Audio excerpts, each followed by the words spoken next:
BSI की Bible हम पढ़ते हैं, ये 40-50% होगी ज़्यादा से ज़्यादा, ये 100% नहीं है। कौन सी आत्मा है जो आपको परमेश्वर के कलाम से बाहर की बातें सिखा रही? एंटी क्राइस्ट आए और वो ये नहीं लिखेगा कि सबके माथे पर 6 लिख दो, वो ऐसा नहीं लिखेगा। वो हर किसी के माथे के ऊपर एक छाप लगाएगा। वो लोगों को लगता है कि वो एक कोई पिन अंदर चिप डाल देगा, वो चिप नहीं डालेगा। एक लड़का मेरे पास हेयर कट करवाने के लिए आया, उसने यहाँ पर अपने ट्रायंगल बनवाया होता। तो मैंने उसको पूछा, भाई ये क्या चीज़ है? तो बोला ये इल्यूमिनाटी का साइन है। तो मैंने उसको पूछा कि तू इसके बारे में क्या करना चाहता है? वो कहता है मेरा ड्रीम है कि मैं इल्यूमिनाटी को ज्वाइन करूँ। क्या तू अपनी मम्मी को मार सकता है कि मैं तेरे को आज ही इल्यूमिनाटी वालों से मिलवा देता हूँ? वो कह रहा नहीं। तो मैंने कहा सबसे पहले वो यही बोलेंगे कि भाई हमें तुम्हारी माँ की डेड बॉडी चाहिए। सैटनिज्म का सबसे बड़ा जो एक पादरी था जिसका नाम था एलिस्टर क्रॉली, उसने अपने सरमन में एक बात बोली थी। उसने एक बुक लिखी थी, उसके अंदर लिखा कि ये जो टीवी है ना आज के टाइम पर, ये मोबाइल है, जो कहता है ये शैतान का बहुत बड़ी एक विधि है, ये अल्टर है शैतान का, और बहुत सारे लोग अपने टाइम की बलि चढ़ाते हैं यहाँ पर। और इस फ़ोन के ज़रिए, एक टीवी के ज़रिए हम दुष्ट आत्माओं को लोगों के अंदर इंटर करते हैं। उसने खुद अपनी ज़ुबान से बोला। जूम ऐप देखा है, फेसबुक देखा है, जितने भी ये ऐप्स हैं देखने वाले और सुनने वाले, उनके अंदर 2 ओ जरूर होंगे। इंस्टाग्राम में नहीं है।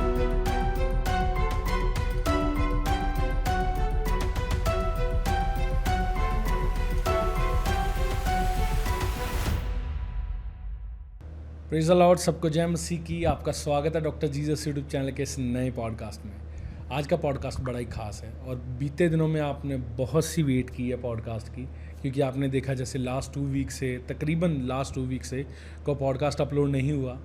मैं वेट कर रहा था किसी ऐसे गेस्ट का जो पिछले दिनों में जो बातें अनडिस्क्लोज्ड रह गई, या जो अधूरी कुछ बातें आपको लगता था कि जो जानकारी आपको इल्यूमिनेटी के, सैटनिज्म के बारे में या बहुत सी अन्य चीज़ों के बारे में होनी चाहिए, जो करंट अफेयर्स आज की डेट में चल रहे हैं, चाहे वो किसी भी तरह के इंसिडेंट वर्ल्ड वाइड हो रहे हों, हम सभी जानते हैं जो आज की डेट में हैपन हो रहा है वो सभी बिब्लिकल प्रोफेसीज हैं जो पूरी हो रही हैं। बहुत सी चीज़ें हैं, बहुत से विषय हैं जिन पे आज के इस पॉडकास्ट में बात करेंगे, और मेरा फेथ है आप इस पॉडकास्ट को बड़ा एंजॉय करेंगे, क्योंकि जो गेस्ट आज मेरे साथ हैं उनको परमेश्वर ने इतनी इनफ नॉलेज दी है इन बातों के विषय के बारे में जो आज के इस पॉडकास्ट में हम सुनेंगे। आगे बढ़ने से पहले ब्रदर लकी एंजल जी, आपका स्वागत करता हूँ doctor ji channel. Thank you brother Sahil, बड़ा अच्छा लग रहा है मेरे को आपको यहाँ पे देख के। मुझे आपसे मिलकर बहुत मज़ा आ रहा है, बहुत अच्छा लग रहा है कि आज हम कितने टाइम बाद एक प्लेटफॉर्म पर इकट्ठे हुए हैं जी। तो इस मौके के लिए मैं खुदा का थैंक्स करता हूँ, और डॉक्टर जीसस चैनल का भी थैंक्स करता हूँ, और देखने वाली सारी ऑडियंस का भी मैं थैंक्स करता हूँ जो खुदा ने ऑडियंस ब्रदर साहिल को दी है। और जो भी इस पॉडकास्ट को देखेंगे, मेरा विश्वास है कि आप खुदा के उस कलाम को अपने अंदर ले पाएंगे जो खुदा आपको देना चाहता है। जी बिल्कुल मेरे भाई, और मेरा फेथ है आज के इस पॉडकास्ट से बड़े सारे लोग डिलीवर होंगे और बड़ी सारी परमेश्वर के कलाम में से ऐसी इन्फॉर्मेशन को ग्रहण करेंगे और उस इन्फॉर्मेशन को इस्तेमाल करेंगे फ्यूचर में परमेश्वर में समूद जीवन जीने के लिए। जी बिल्कुल। तो जैसे कि आप देख रहे हैं, मैंने और भाई ने अभी चेयर्स पे चौंकड़ी मारी हुई है। तो भाई बताएं पहले आपने ऐसे क्यों बैठे आप? एक्चुअली में ये जो आपकी चेयर है ये थोड़ी ना बहुत ऊंची है, तो मेरी जो पैर है वो नीचे नहीं लग रहे जी। तो कंफर्ट होने के लिए मेरे को थोड़ा इस तरह से चौंकड़ी में, क्योंकि मेरे को बड़े सारे लोगों ने इस चीज़ पे कमेंट किया कि आप ना चौंकड़ी मार के कुर्सी पे क्यों बैठ जाते हैं। थोड़ा इस तरह से कंफर्ट भी आता है। हाँ। जैसे हम बैठे ना, थोड़ा अच्छा लग रहा है इस तरह से बैठ करके हम बात करें। और एक ये भी बात है, क्योंकि पॉडकास्ट को लोग इसलिए प्यार कर रहे हैं या इसलिए देखते हैं, लोगों को लगता है हम किसी प्रीचर को एज ए प्रीच करता हुआ नहीं देख रहे, हम 2 भाइयों को आपस में परमेश्वर के कलाम पे चर्चा करता हुआ देख रहे हैं। जी ब्रदर।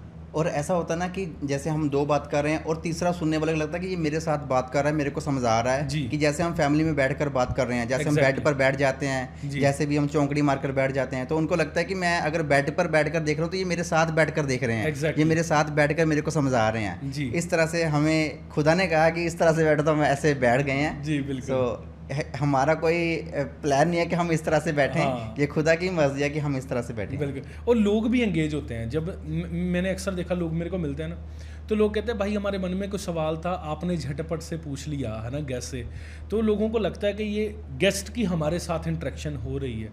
मैं कोशिश करता हूँ जितनी नॉलेज मुझे है मैं आप तक स्प्रेड कर सकूँ ताकि आप परमेश्वर में स्मूथली चल सको। मगर जो लोग मेरे को सुन रहे हैं, आप भी परमेश्वर के कलाम में से देखें कि खुदा का आत्मा आपको क्या लीड कर रहा है। ये आपका सुनने वालों का फ़र्ज़ है कि जो बात हो रही है आप परमेश्वर के कलाम से मैच करें कि ये चीज़ें जो हम बोल रहे हैं यहाँ पे ये कितनी का बिब्लिकल है या कितनी की नहीं है। जो चीज़ आपको नहीं अच्छी लगती उसको छोड़ दो, क्योंकि परमेश्वर का कलाम आपको यही कहता है कि आप इससे जांचें कि परमेश्वर के कलाम में से क्या बात हो रही है। और एक चीज़, परमेश्वर का कलाम हर बंदे को उसकी सिचुएशन के हिसाब से, उसके हालात के हिसाब से अलग अलग तरीके से समझा सकता है।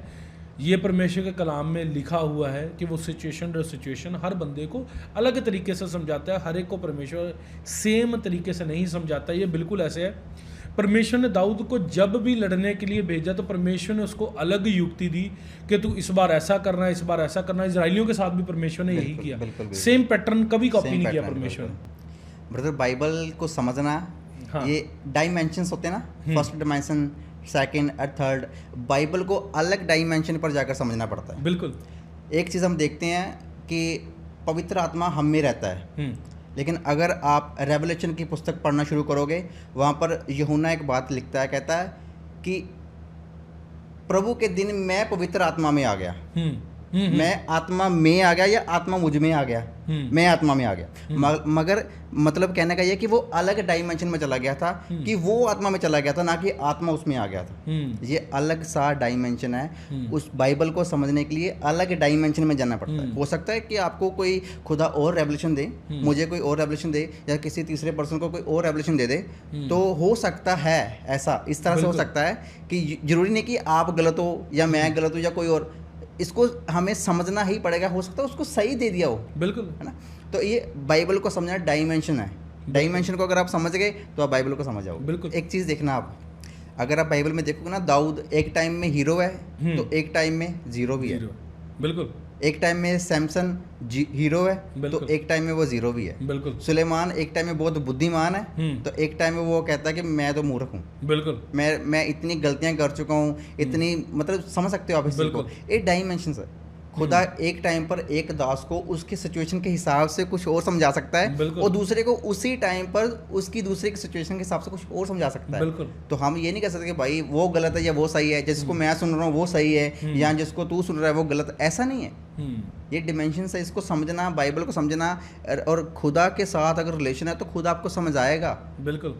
और अगर हम दूसरे बंदे को बोलते नहीं यार ये तो प्रीच ही गलत कर रहा है, जो मेरे को खुदा ने बताया वो ही सही है, तो ये गलत हो सकता है, क्योंकि ये एक घमंड की निशानी है कि जो मेरे पास है वो ही सही है। हाँ। जो उसके पास है वो गलत है। तो ये एक घमंड की निशानी है। बिल्कुल। हमें एक शायद आपने वो तस्वीर देखी होगी, मैंने देखी है, कि वो एक 6 होता है, वो एक बंदा उधर खड़ा है, किधर खड़ा है, वो 6 लिखा है, वो कहता नहीं 6 है, वो कहता नहीं 9 है। समझ रहे हैं ना, आपने देखी होगी।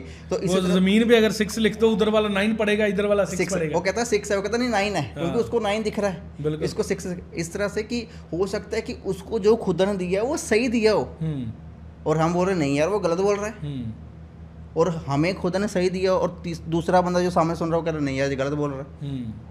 खुदा से पूछो जाकर कि खुदा ये सही बोल रहा है, अगर नहीं सही बोल रहा है छोड़ दो। बिल्कुल। उसको क्रिटिसाइज मत करो, उसका विरोध मत करो। अब खुदा खुद ही देख लेगा फिर बाद में। बिल्कुल। और इन दिनों में ना विरोध का आत्मा ऑल ओवर द ग्लोब इतना काम कर रहा है, लोग पता नहीं इस चीज़ को अंडरस्टैंड करेंगे, रिलेट करेंगे या नहीं करेंगे।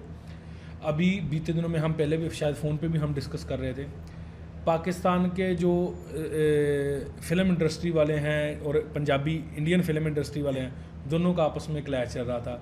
कुछ टाइम पहले इंडिया पाकिस्तान का क्लैश चल रहा था।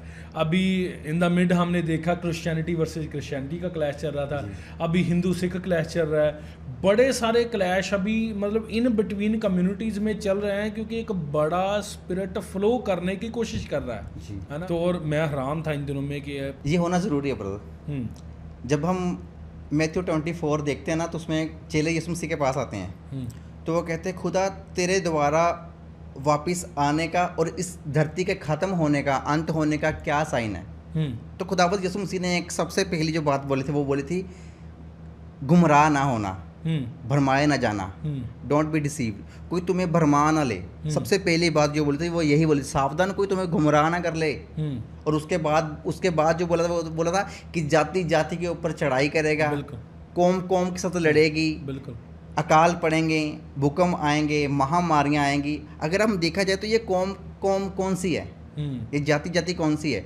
ये क्रिश्चियंस के साथ लड़ रहे हैं, हिंदू के साथ लड़ रहे हैं, सिख के साथ लड़ रहे हैं, और कभी कभी ये आपस में लड़ने लग जाते हैं। या हिंदुस्तान पाकिस्तान देख लें, या इजराइल ईरान देख लें, या कोई भी कंट्री देख लें, ये इन दिनों में क्यों ज़्यादा हो रहा है? तो मैंने 30 साल की एज में कभी जंग नहीं देखी थी।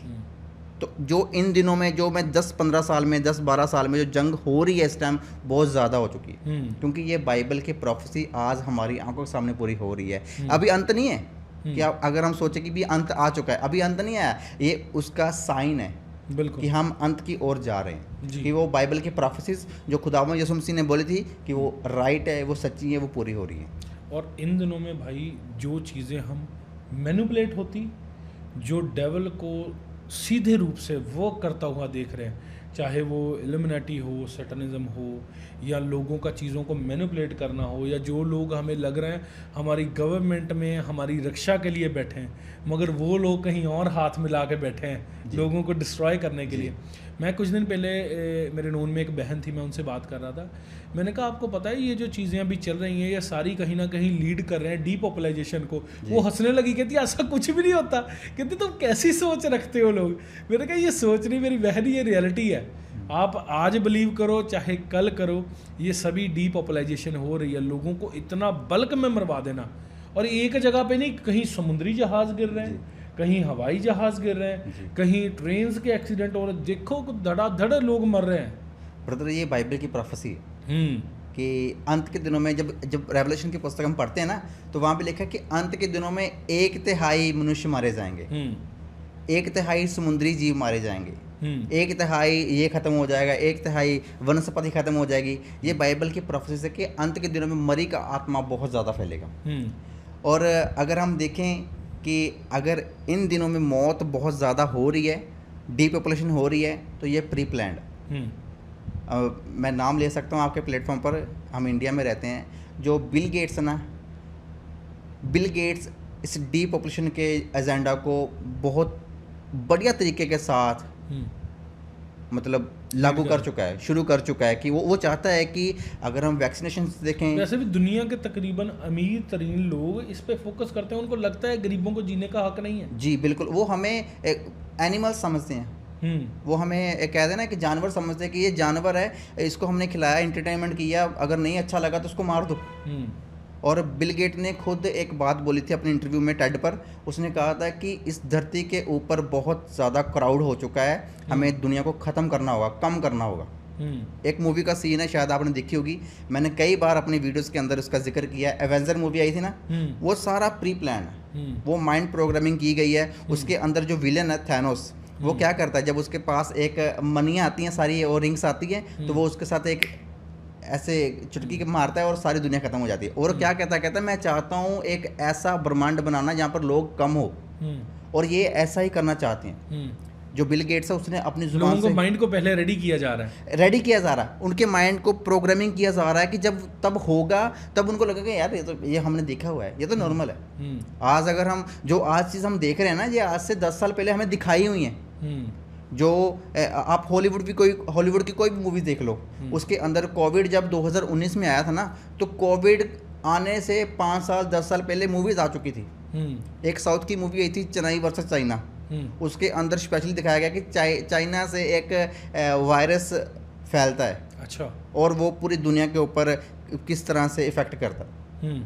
ये सारा कुछ दिनों में मैं भी देख रहा, मतलब ऐसी मूवीज जिसमें महामारियों का जिक्र हो, बीमारियों का जिक्र हो, बढ़िया ही है। और एक चीज़ और बताता हूँ मैं आपको, अभी ये सारा कुछ पंजाबी इंडस्ट्री में भी आना शुरू हो चुका है। पंजाबी, अभी थोड़े दिन पहले एक मूवी आई थी, मैं उस मूवी का नाम नहीं लूँगा, वो ज़ॉम्बीज़ के ऊपर बनी है। वो आज लोग देख रहे हैं कि यार ये सिर्फ मूवीज़ है, लेकिन कल को जब सच में ज़ॉम्बीज़ आ जाएंगे तो लोगों को लगा नहीं यार ये तो नॉर्मल मूवीज़ की कोई एक्टिंग कर रहे हैं। एक चीज़ बताता हूँ मैं आपको, यहाँ पर क्लियर करने लगा मैं आपको, दुष्ट आत्मा ग्रसित और जो ज़ॉम्बी होता है ये दोनों अलग हैं। अच्छा, जोम्बी जो है ये एक वायरस या महामारी या पेस्टिलेंस जिसको बाइबल में बोला गया है, ये वो चीज़ है। और दुष्ट आत्मा से ग्रसित जो होता है वो पागल होता है, वो बीमारी होती है। दोनों डिफरेंस कैसे हैं? जिसके एक चीज़ हम देखते हैं कि जो आजकल लोग पता क्या बोलते हैं, अगर मेरा सिर दर्द कर रहा है तो ये दुष्ट आत्मा से हो रहा है। अगर हमारी लाइफ में कोई बीमारी है तो ये दुष्ट आत्मा से। हर बीमारी के पीछे दुष्ट आत्मा नहीं होती। कभी कभी खुदा भी हमें सिर दर्द देता है कि तुम प्रेयर करो, तुम प्रार्थना करो, और फिर वो खुदा के साथ रिश्ता मजबूत हो जाए, जुड़ जाए, और वो सिर दर्द खत्म हो जाए। तो ये जोम्बी है, ये एक वायरस है।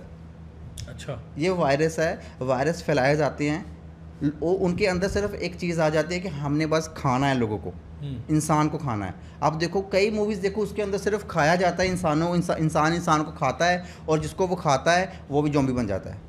सिर्फ ब्लड लेता है वो, सिर्फ ब्लड।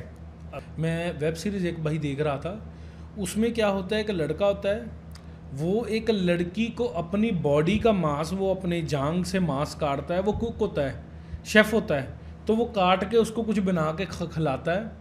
तो वो लेडी बोलती है कि मेरे को जो तूने खिलाया ना मांस नॉन वेज, मेरे को बड़ा अच्छा लगा, मेरे को और चाहिए। तो वो एक बंदे का कत्ल कर देते हैं इंसान का मांस खाने के लिए। और आई वॉज शॉक्ड कि ये एक प्रॉपर इंडियन वेब सीरीज़ थी। तो इंडिया में आज की डेट में इन चीज़ों को प्रमोट किया जा रहा है कि इंसानों को खाया जा सकता है। ब्रदर, इंसानों को खाने के लिए प्रिपेयर किया जा रहा है। जो सैटनिज्म वाले हैं ये लोगों को प्रिपेयर करते हैं कि हम इंसानी, ये अपने इवेंट्स में खाते भी हैं, खाते हैं। जब ये अपने इवेंट्स में जाते हैं वहाँ पर ये खून पीते हैं, इंसानी खून पीते हैं और इंसानी मीट खाते हैं।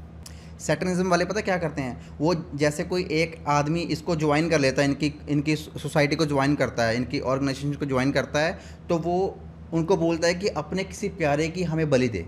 अच्छा, जैसे अगर कोई इंसान है वो अपनी माँ को बहुत ज़्यादा प्यार करता है, तो वो कहेंगे कि हमें तेरी माँ चाहिए। अगर वो अपने भाई को बहुत ज़्यादा प्यार करता है, वो कहेगा हमें तेरे भाई की बॉडी चाहिए। अगर कोई तेरा इतना ज़्यादा फ़ैन है जिसको तू बहुत ज़्यादा प्यार करता है, तो हमें तेरे फ़ैन की बलि चाहिए। तो अच्छा। उसी फ़ैन की जब बलि देते हैं वो, उसका वो मीट खाते हैं, उसका वो ब्लड पीते हैं, उसको भी खिलाते हैं, उसको भी खिलाते हैं। ओ जीसस। जो एमिनम है ना, जो रैपर है, उसने अपने फ़ैन की बलि दी थी।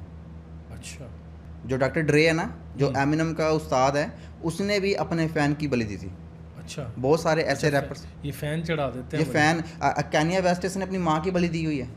इसने खुद अपनी ज़ुबान से बोला है कि मेरी माँ को सैक्रिफाइस किया गया है। जब ये घर पर जाकर देखता है तो इसकी माँ मरी होती है। तो ये अपने एजेंडा को अब खुलकर सामने आने शुरू हो चुके हैं कि भाई किस तरह से कौन इनकी सैक्रिफाइस कौन मांग रहा है, कौन इनकी बलियाँ दे रहा है। और ये एक ग्रुप है जिसको बोहेमियन ग्रुप कहा जाता है।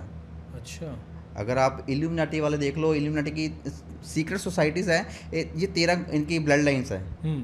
उसी ब्लड लाइन्स के अंदर रोथशाइल्ड, रॉकेफेलर, बोहेमियन ग्रुप्स या ब्लैक आइज, ये सारे जितने भी, हाँ, ये जो इल्यूमिनाटी है ये इस टाइम बहुत ज़्यादा लोगों के अंदर ट्रेंड कर रहा है एज ए फैशन, जबकि ये फैशन नहीं है। और इसको खुद लोगों के अंदर ट्रेंड किया जा रहा है, वायरल किया जा रहा है। बिल्कुल। ये लोग इसको, ताकि लोग इसको एक्सेप्ट कर लें। ये लोग कर रहे हैं, लोग कर भी रहे हैं। हैरानी की बात ये है, लोग कर रहे हैं। एक लड़का मेरे पास हेयर कट करवाने के लिए आया, उसने यहाँ पर अपने ट्रायंगल बनवाया हुआ था। तो मैंने उसको पूछा भाई ये क्या चीज़ है, तो बोला ये इल्यूमिनाटी का साइन है। तो मैंने उसको पूछा कि तू इसके बारे में क्या करना चाहता है। वो कहता है मेरा ड्रीम है कि मैं इल्यूमिनाटी को ज्वाइन करूँ। अच्छा। फिर मैंने उसको बताना शुरू किया कि तू सबसे ज़्यादा प्यार किसको करता है। वो कहता है अभी मैं अपनी मम्मी को बहुत प्यार करता हूँ। तो मैंने कहा कि क्या तू अपनी मम्मी को मार सकता है, कि मैं तेरे को आज ही इल्यूमिनाटी वालों से मिलवा देता हूँ। वो कह रहा नहीं। तो मैंने कहा सबसे पहले वो यही बोलेंगे कि भाई हमें तुम्हारी माँ की डेड बॉडी चाहिए, क्या तू दे सकता है। तो भाई उसी टाइम उस बंदे ने बोला कि यार मैं तो ये कर नहीं पाऊँगा, क्योंकि अगर आपने अपने रैंक को, ये फर्स्ट रैंक है ना, अपनी ईमानदारी शो करो, अपनी ईमानदारी शो करोगे, अपनी आत्मा दोगे। यही चीज़, ये सेम चीज़ एवेंजर मूवी में दिखाया गया है। जब थैनोस जाता है तो वो क्या करता है, वो कहता है कि हमें एक आत्मा मनी चाहिए। आत्मा मनी लेने के लिए वो क्या करता है कि उसकी एक बहुत प्यारी बेटी होती है गमोरा, वो गमोरा को क्या करता है, वो खाई में नीचे फेंक देता है और ऊपर एक मनी आती है, और उसी के बाद उसका रैंक बढ़ जाता है आत्मा देकर। जैसे बाइबल में एक इंसिडेंट है कि एक राजा ने अपने बच्चे की बलि चढ़ा दी थी और वो जीतने लग जाते हैं। हाँ, इजरायली हारने लग जाते हैं और वो जीतने लग जाता है। ये इंसिडेंट सारे बिब्लिकली हैं। अगर हम देखें इल्यूमिनाटी, फ्री मैसन्स, ब्रोमियन ग्रुप्स, ये जो भी हैं, बॉन्स एंड स्कल्स, ये सारे बिब्लिकल इवेंट्स को अपनी अपनी ऑर्गेनाइजेशन में इस्तेमाल करें।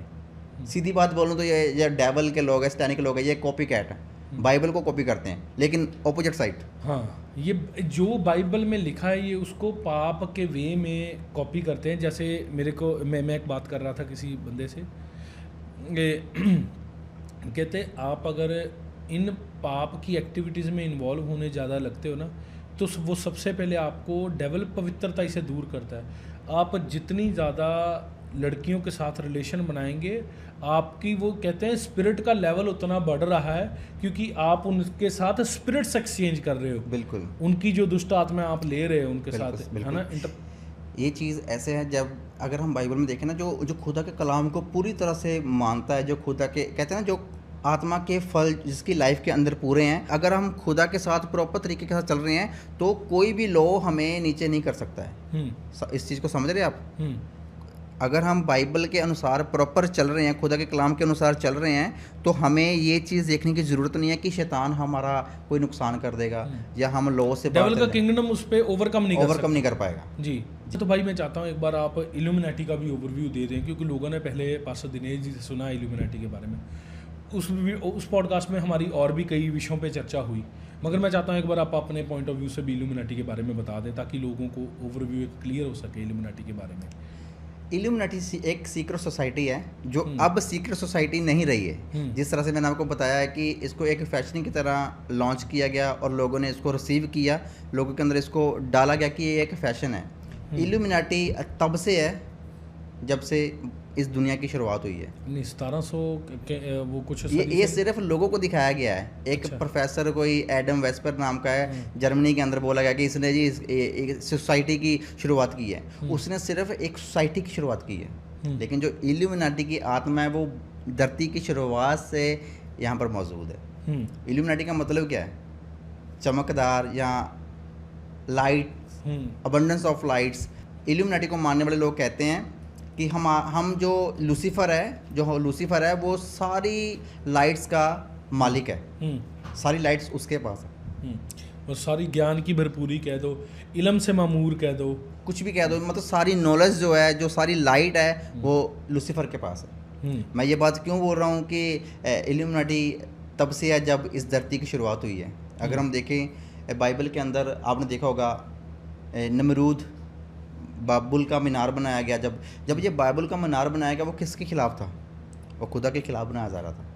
निमरूद का मकसद था कि हम एक इतना बड़ा टावर बनाएंगे कि मैं सीधा जाकर खुदा के साथ लड़ूंगा, खुदा की जगह मैं लूँगा। और यही बात लूसीफर ने हेवन में बोली थी। लोग कहेंगे बाइबल में कहाँ पे लिखा है कि खुदा के साथ मैं लड़ूंगा? उसने कहा था। उसने, अगर हम देखें तो बाइबल के अंदर जब आप उत्पत्ति 10वां अध्याय पढ़ोगे तो वहाँ पर आपको मिल जाएगा कि उसने कहा था ये चीज़ कि हम टावर बनाएंगे और हेवन तक जाएंगे। ये बात बाइबल में मेंशन की गई है जी। और समझने वाला उस कॉन्टेक्स्ट को उसको समझ सकता है। और जिसने नहीं समझना है ना भाई, हर एक बात बाइबल के अंदर नहीं लिखी गई है। वो कहते हैं फिर बाइबल के बाहर की बात क्यों करनी है? लोग मेरे से बहस कर रहे थे कुछ दिन पहले इस बात पे। कहते आप बाइबल के बाहर की। मैंने कुछ लोगों से सवाल किया, मैंने कहा बाइबल में एक किताब का जिक्र है जिसका नाम है यहोवा का संग्राम, ये कहाँ पे है? मेरे को ला के दो। बाइबल में लिखा है, बाइबल में लिखा है। कुछ ऐसी किताबों के नाम लिखे हैं जो बाइबल में लिखी हैं पर है नहीं बाइबल में जी। मगर वो उनके पास ना, लोगों के पास तब जवाब नहीं होता।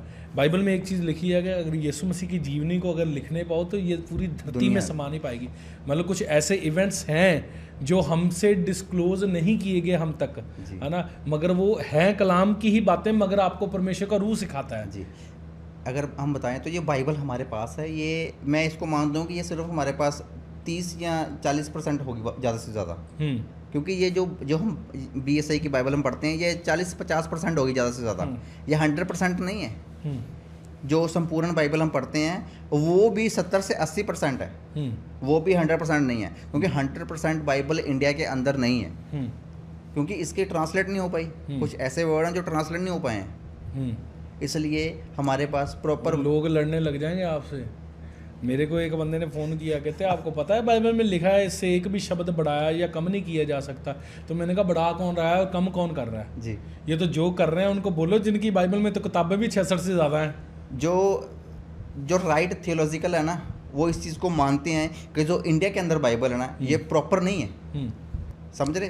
तो और अगर हम संपूर्ण बाइबल देखें तो उसके अंदर इससे ज़्यादा बातें लिखी हुई हैं। जो हमारे पास जो BSI की बाइबल है, इसके अंदर जो लिखा है, जो संपूर्ण बाइबल, जो डेक बाइबल आती है, उसके अंदर इससे ज़्यादा बातें लिखी हुई हैं। तो फिर हम क्या बोलेंगे, ये इसको तो हम थोड़ा कम ही बोलेंगे ना फिर। जनाब आपसे ना पास्टर से लड़ पड़ेंगे कुछ। मेरे से पास्टर बड़े खफा हुए पड़े हैं इस बात से कि जो हम बात आपसे कह रहे हैं ना, आप हमारे वाली बात अपने मुंह से क्यों नहीं निकाल रहे। मैं नहीं निकाल सकता, जो मेरे को परमेश्वर का आत्मा सिखाता है मैं तो वो बोलूंगा ना। बात तो ये है ना कि लोग अपनी बात डालना चाहते हैं, तो पवित्र आत्मा कहता है कि तुम मेरी बात सुनो, तो हम पवित्र आत्मा की बात को अपनी जुबान से निकालने के लोगों की बातों को निकालें। तो भाई अगर लोग हमसे नाराज़ होते हैं तो भाई कोई बात नहीं, नाराज़ हो जाएं, हमने अपना जो भी हिसाब देना है वो खुदा को देना है ना, बिल्कुल, हमने लोगों को नहीं देना है। बस इतना है, लोग अगर हमें सुनना पसंद, अगर हमारी बातें आपको अच्छी नहीं लगती है तो हम आपके आगे हाथ जोड़ते हैं, आप हमें मत सुनो, मगर कंट्रोवर्सी मत बनाओ इस चीज़ को कि भाई ये गलत बोल दिया। हो सकता है हम सही बोल रहे हो सकता है एक टाइम पर आकर आप भी इस बात को मानने लग जाओ। एक बहुत ग्रेट मैन है, उसने बोला है कि पहले लोग आपका विरोध करेंगे, फिर लोग आपकी बातें करेंगे, फिर जब आप बहुत ज़्यादा बढ़ जाओगे ना, फिर लोग आपके पीछे चलना शुरू हो जाएंगे। तो आज अगर आप हमारे कंट्रोवर्सी करोगे तो हम बिलीव करेंगे कि फ्यूचर में आप हमारा साथ भी दोगे। बिल्कुल नहीं, मेरी कभी भी मंशा ये नहीं होती मैं कंट्रोवर्सी करूं या किसी भी कंट्रोवर्सी में पढ़ूं। मेरा फ़र्ज़ होता है कि मैं रियलिटी को बताऊं। लोगों ने ना बड़ी क्वेश्चनिंग की बीते दिनों पे मेरे पे कि आपने जी किसी एक भाई की कोई फ़ोटो वायरल कर दी या कुछ भी। मैंने फ़ोटो कभी किसी की वायरल नहीं की, ना ही मेरी कभी मंशा रहती है। मैंने उस टॉपिक पे बात की।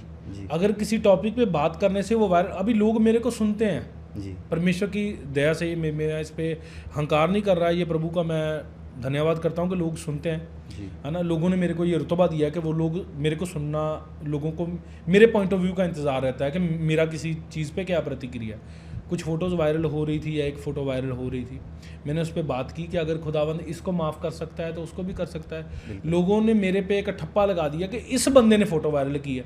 मेरे को कोई नहीं पड़ी उन लोगों की जो ये कहते हैं कि इसने वायरल की, क्योंकि सच्चाई खुदा जानता है। मैंने सिर्फ उस विषय पे बात की कि अगर ये हो रहा है, अगर खुदा इसको माफ़ कर सकता है। मेरे मन में उस भाई के लिए कोई भी किंतु परंतु नहीं है, ना ही कभी था पहले से, क्योंकि मेरे को तो लेना देना किसी की पर्सनल लाइफ से कोई भी नहीं है।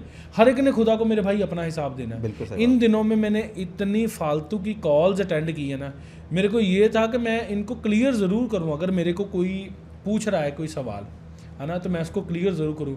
वो उसकी इच्छा है कि वो रिकॉर्डिंग करके चलाना चाहता है, व्यू लेना चाहता है, जो करना चाहता है वो करे, क्योंकि उसने खुदा को अपना हिसाब देना है, मैंने अपना हिसाब देना है। मेरे से बात कर रहे थे लोग, बहस कर रहे थे कि आपने कोई बात ऐसी बोली जो परमेश्वर के वर्ड ऑफ गॉड से बाहर है। मैंने कहा मेरे को आत्मा ने ये चीज़ सिखाई है। तो कहते कौन सी आत्मा है जो आपको परमेश्वर के कलाम से बाहर की बातें सिखा रही है। मैंने कहा जो आत्मा अब्राहम को सिखा रही थी जी। अब्राहम के पास कौन सी बाइबल थी? तो कहते अब्राहम के पास क्यों नहीं बाइबल थी, उसके पास परमेश्वर का कलाम था। तो मैंने कहा वही कलाम मेरे पास है। तो कहते आपके पास कौन सा कलाम है? आप जिस बाइबल आपके हाथ में है जो, उससे तो आप बात नहीं कर रहे। मैंने कहा मैंने उस पे ही बात की है, आप नहीं सुनना चाह रहे जी। बिल्कुल सही है ना। मतलब ये चीज़ें मैं इसलिए डिस्क्लेमर दे रहा हूँ कि लोग आपको कहेंगे कि आपने बाइबल को इनकम्प्लीट बोल दिया। एक्चुअली बात ऐसे है, बहुत सारी बातें ऐसी हैं जो आज के इवेंट्स जो हैं वो बिब्लिकली हो रहे हैं पर बाइबल में लिखे नहीं है। समझ रहे इसको? डीपॉपुलेशन जो है ये बाइबल में नहीं लिखी है, लेकिन बाइबल में डायरेक्ट वर्ड नहीं हमें मिलता, डायरेक्ट वर्ड नहीं मिलेगा, लेकिन लिखा है कि मरी का आत्मा फैलेगा। बिल्कुल, मौत हो रही है, रेफरेंस मिल जाएगा। अब यूहन्ना एक चीज़ देख रहा है, कहता है कि मैं एक देख रहा हूँ कि टिड्डियों के समान अंधलोक में से टिड्डियाँ निकल रही हैं अंधलोक में से। उसके जो मुंह है वो शेर के जैसा है, बाल जो हैं वो औरत के जैसे हैं। इस चीज़ को समझ रहे? वो एक एग्जाम्पल दे रहा है किसी चीज़ को देखकर। लेकिन अगर आज मैं बोलूँ कि नहीं यार ये एक लड़ाकू विमान की बात हो रही है, तो लोग कहेंगे ऐसा कहाँ पर बाइबल में लिखा है, ऐसा कहाँ पर लिखा है बाइबल में। मगर जो यूहन्ना कह रहा है वो कह रहा है कि मैंने देखा है। वो उस टाइम पर जहाज नहीं थे, लड़ाकू जहाज नहीं थे, लेकिन वो कह रहा है यार मैं ऐसी कोई चीज़ देख रहा हूँ। लाइक वो एक मूवी देख रहा है। अब मैं ये बात बोलूँगा कि वो एक मूवी की तरह कुछ देख रहा है, विजन देख रहा है, विजन उसके सामने। लोग उस टाइम पर कैसे मूवी, वो एक विज़न देख रहा है, कह रहा है यार मैं देख रहा हूँ। फिर मैंने देखा कि अंधलोक में से कह रहा है कि टिड्डियाँ निकल रही हैं। अगर मैं इसको पढ़कर सुनाऊँ तो आप इसको समझ आओगे। अगर मैं ये सवाल करता हूँ कि अगर आपको मेरे पे क्वेश्चनिंग करके पॉपुलैरिटी नहीं चाहिए तो आप वीडियो नहीं पोस्ट कर सकते। अगर आपको सवाल का जवाब ही चाहिए ना, आप मेरे से सवाल करोगे और टिक के बैठ जाओगे। अगर मैंने जवाब दे दिया, संतुष्ट हुए तो भी, नहीं संतुष्ट हुए तो भी। अगर आपको पॉपुलैरिटी चाहिए तो आप बार बार उसकी वीडियो काट के चलाओगे, ये करोगे, वो करोगे। इंजॉय, मजे लो, मेरे को कोई फ़र्क नहीं पड़ता, क्योंकि मेरे को पता है जिस खुदा के आत्मा के चलाया मैं चलता हूँ वो प्योरली परमेश्वर की ओर से है। मुझे इस पे 1% भी शक नहीं है। मेरा विवेक मेरे को दोषी नहीं कहता और मैं इंजॉय करता हूँ परमेश्वर की प्रेजेंस में। आप भी इंजॉय करो। यूहन्ना एक बात लिखता है, प्रकाशित वाक्या 9 अध्याय, उसमें लिखा उसने अथाह कुंड को खोला और कुंड में से बड़ी भट्टी का सा धुआं उठा और कुंड के धुएं से सूर्य और वायु अंधियारी हो गई और उस धुएं में से पृथ्वी पर टिड्डियां निकली और उन्हें पृथ्वी की बिच्छुओं की सी शक्ति दी गई। बिच्छुओं की, बिच्छू होता है ना, बिच्छू की शक्ति एक जगह पर होती है, वो होती है बैक में। हाँ। ठीक है। फिर आगे लिखा है और उनसे कहा गया कि ना तो पृथ्वी की घास को, ना किसी हरियाली को, ना किसी पेड़ को हानि पहुंचाओ, केवल उन मनुष्यों को जिनके माथे पर परमेश्वर की मोहर नहीं है। ठीक है। इस तो आगे जानने हैं। और उन्हें मार डालने का तो नहीं, पर 5 महीने तक लोगों को पीड़ा देने का अधिकार दिया गया। और उनकी पीड़ा ऐसी थी जैसे बिच्छू के डंक मारने से मनुष्य को होती थी। देखा, उन दिनों में मनुष्य मृत्यु को ढूंढेंगे और ना पाएंगे और मरने की लालसा करेंगे और मृत्यु उनसे भागेगी। और बहुत सारे लोग आज इन सालों में, यहाँ 2025-2026 में बहुत सारे लोग मरेंगे, आप देख लेना। मगर ये शायद उस कॉन्टेक्स्ट में बात है जब मौत उठा ली जाएगी। मैं आपको वही दिखा रहा हूँ। और 7 आयत में लिखा है उन टिड्डियों के आकार लड़ाई के लिए तैयार किए गए घोड़ों के से थे। जो लड़ाई में तैयार किए गए घोड़े होते हैं ना, और उनके सिरों पर मानो सोने के मुकुट थे और उसके मुंह मनुष्य के से थे और उनके बाल स्त्रियों के से थे और दांत सिंगों के से थे और वे लोहे की जिलम पहने थे और उनके पंखों का शब्द ऐसा था जैसा रथों और बहुत से घोड़ों का जो लड़ाई में दौड़ते हो। और उनकी पूंछ बिच्छू की सी थी और उनमें डंक थे और उन्हें 5 महीने तक मनुष्यों को दुख पहुंचाने की जो सामर्थ थी वो उनकी पूंछ में थी। इस चीज़ ਨੂੰ ये मैं आपको एक फ़ोटो सेंड करूँगा, उस फोटो को आप देखना इसके साथ मिलाकर कि एक लड़ाकू जहाज़ है जो सेम इसी तरह से, उसके पर जब पर हिलते हैं तो वो कैसे एक औरत के बाल के जैसे दिखते हैं ना फिर, और उसका जो मुंह है वो इंसान के जैसे, आंखें इंसान की जैसी हैं और उसकी जो जुबान, जो उसका मुंह है वो शेर के जैसा है। और खड़ा कैसे है वो, एक घोड़े की तरह, जैसे घोड़े खड़े होते हैं लाइन में, इस तरह से वो लाइन में खड़ा, हेलीकॉप्टर।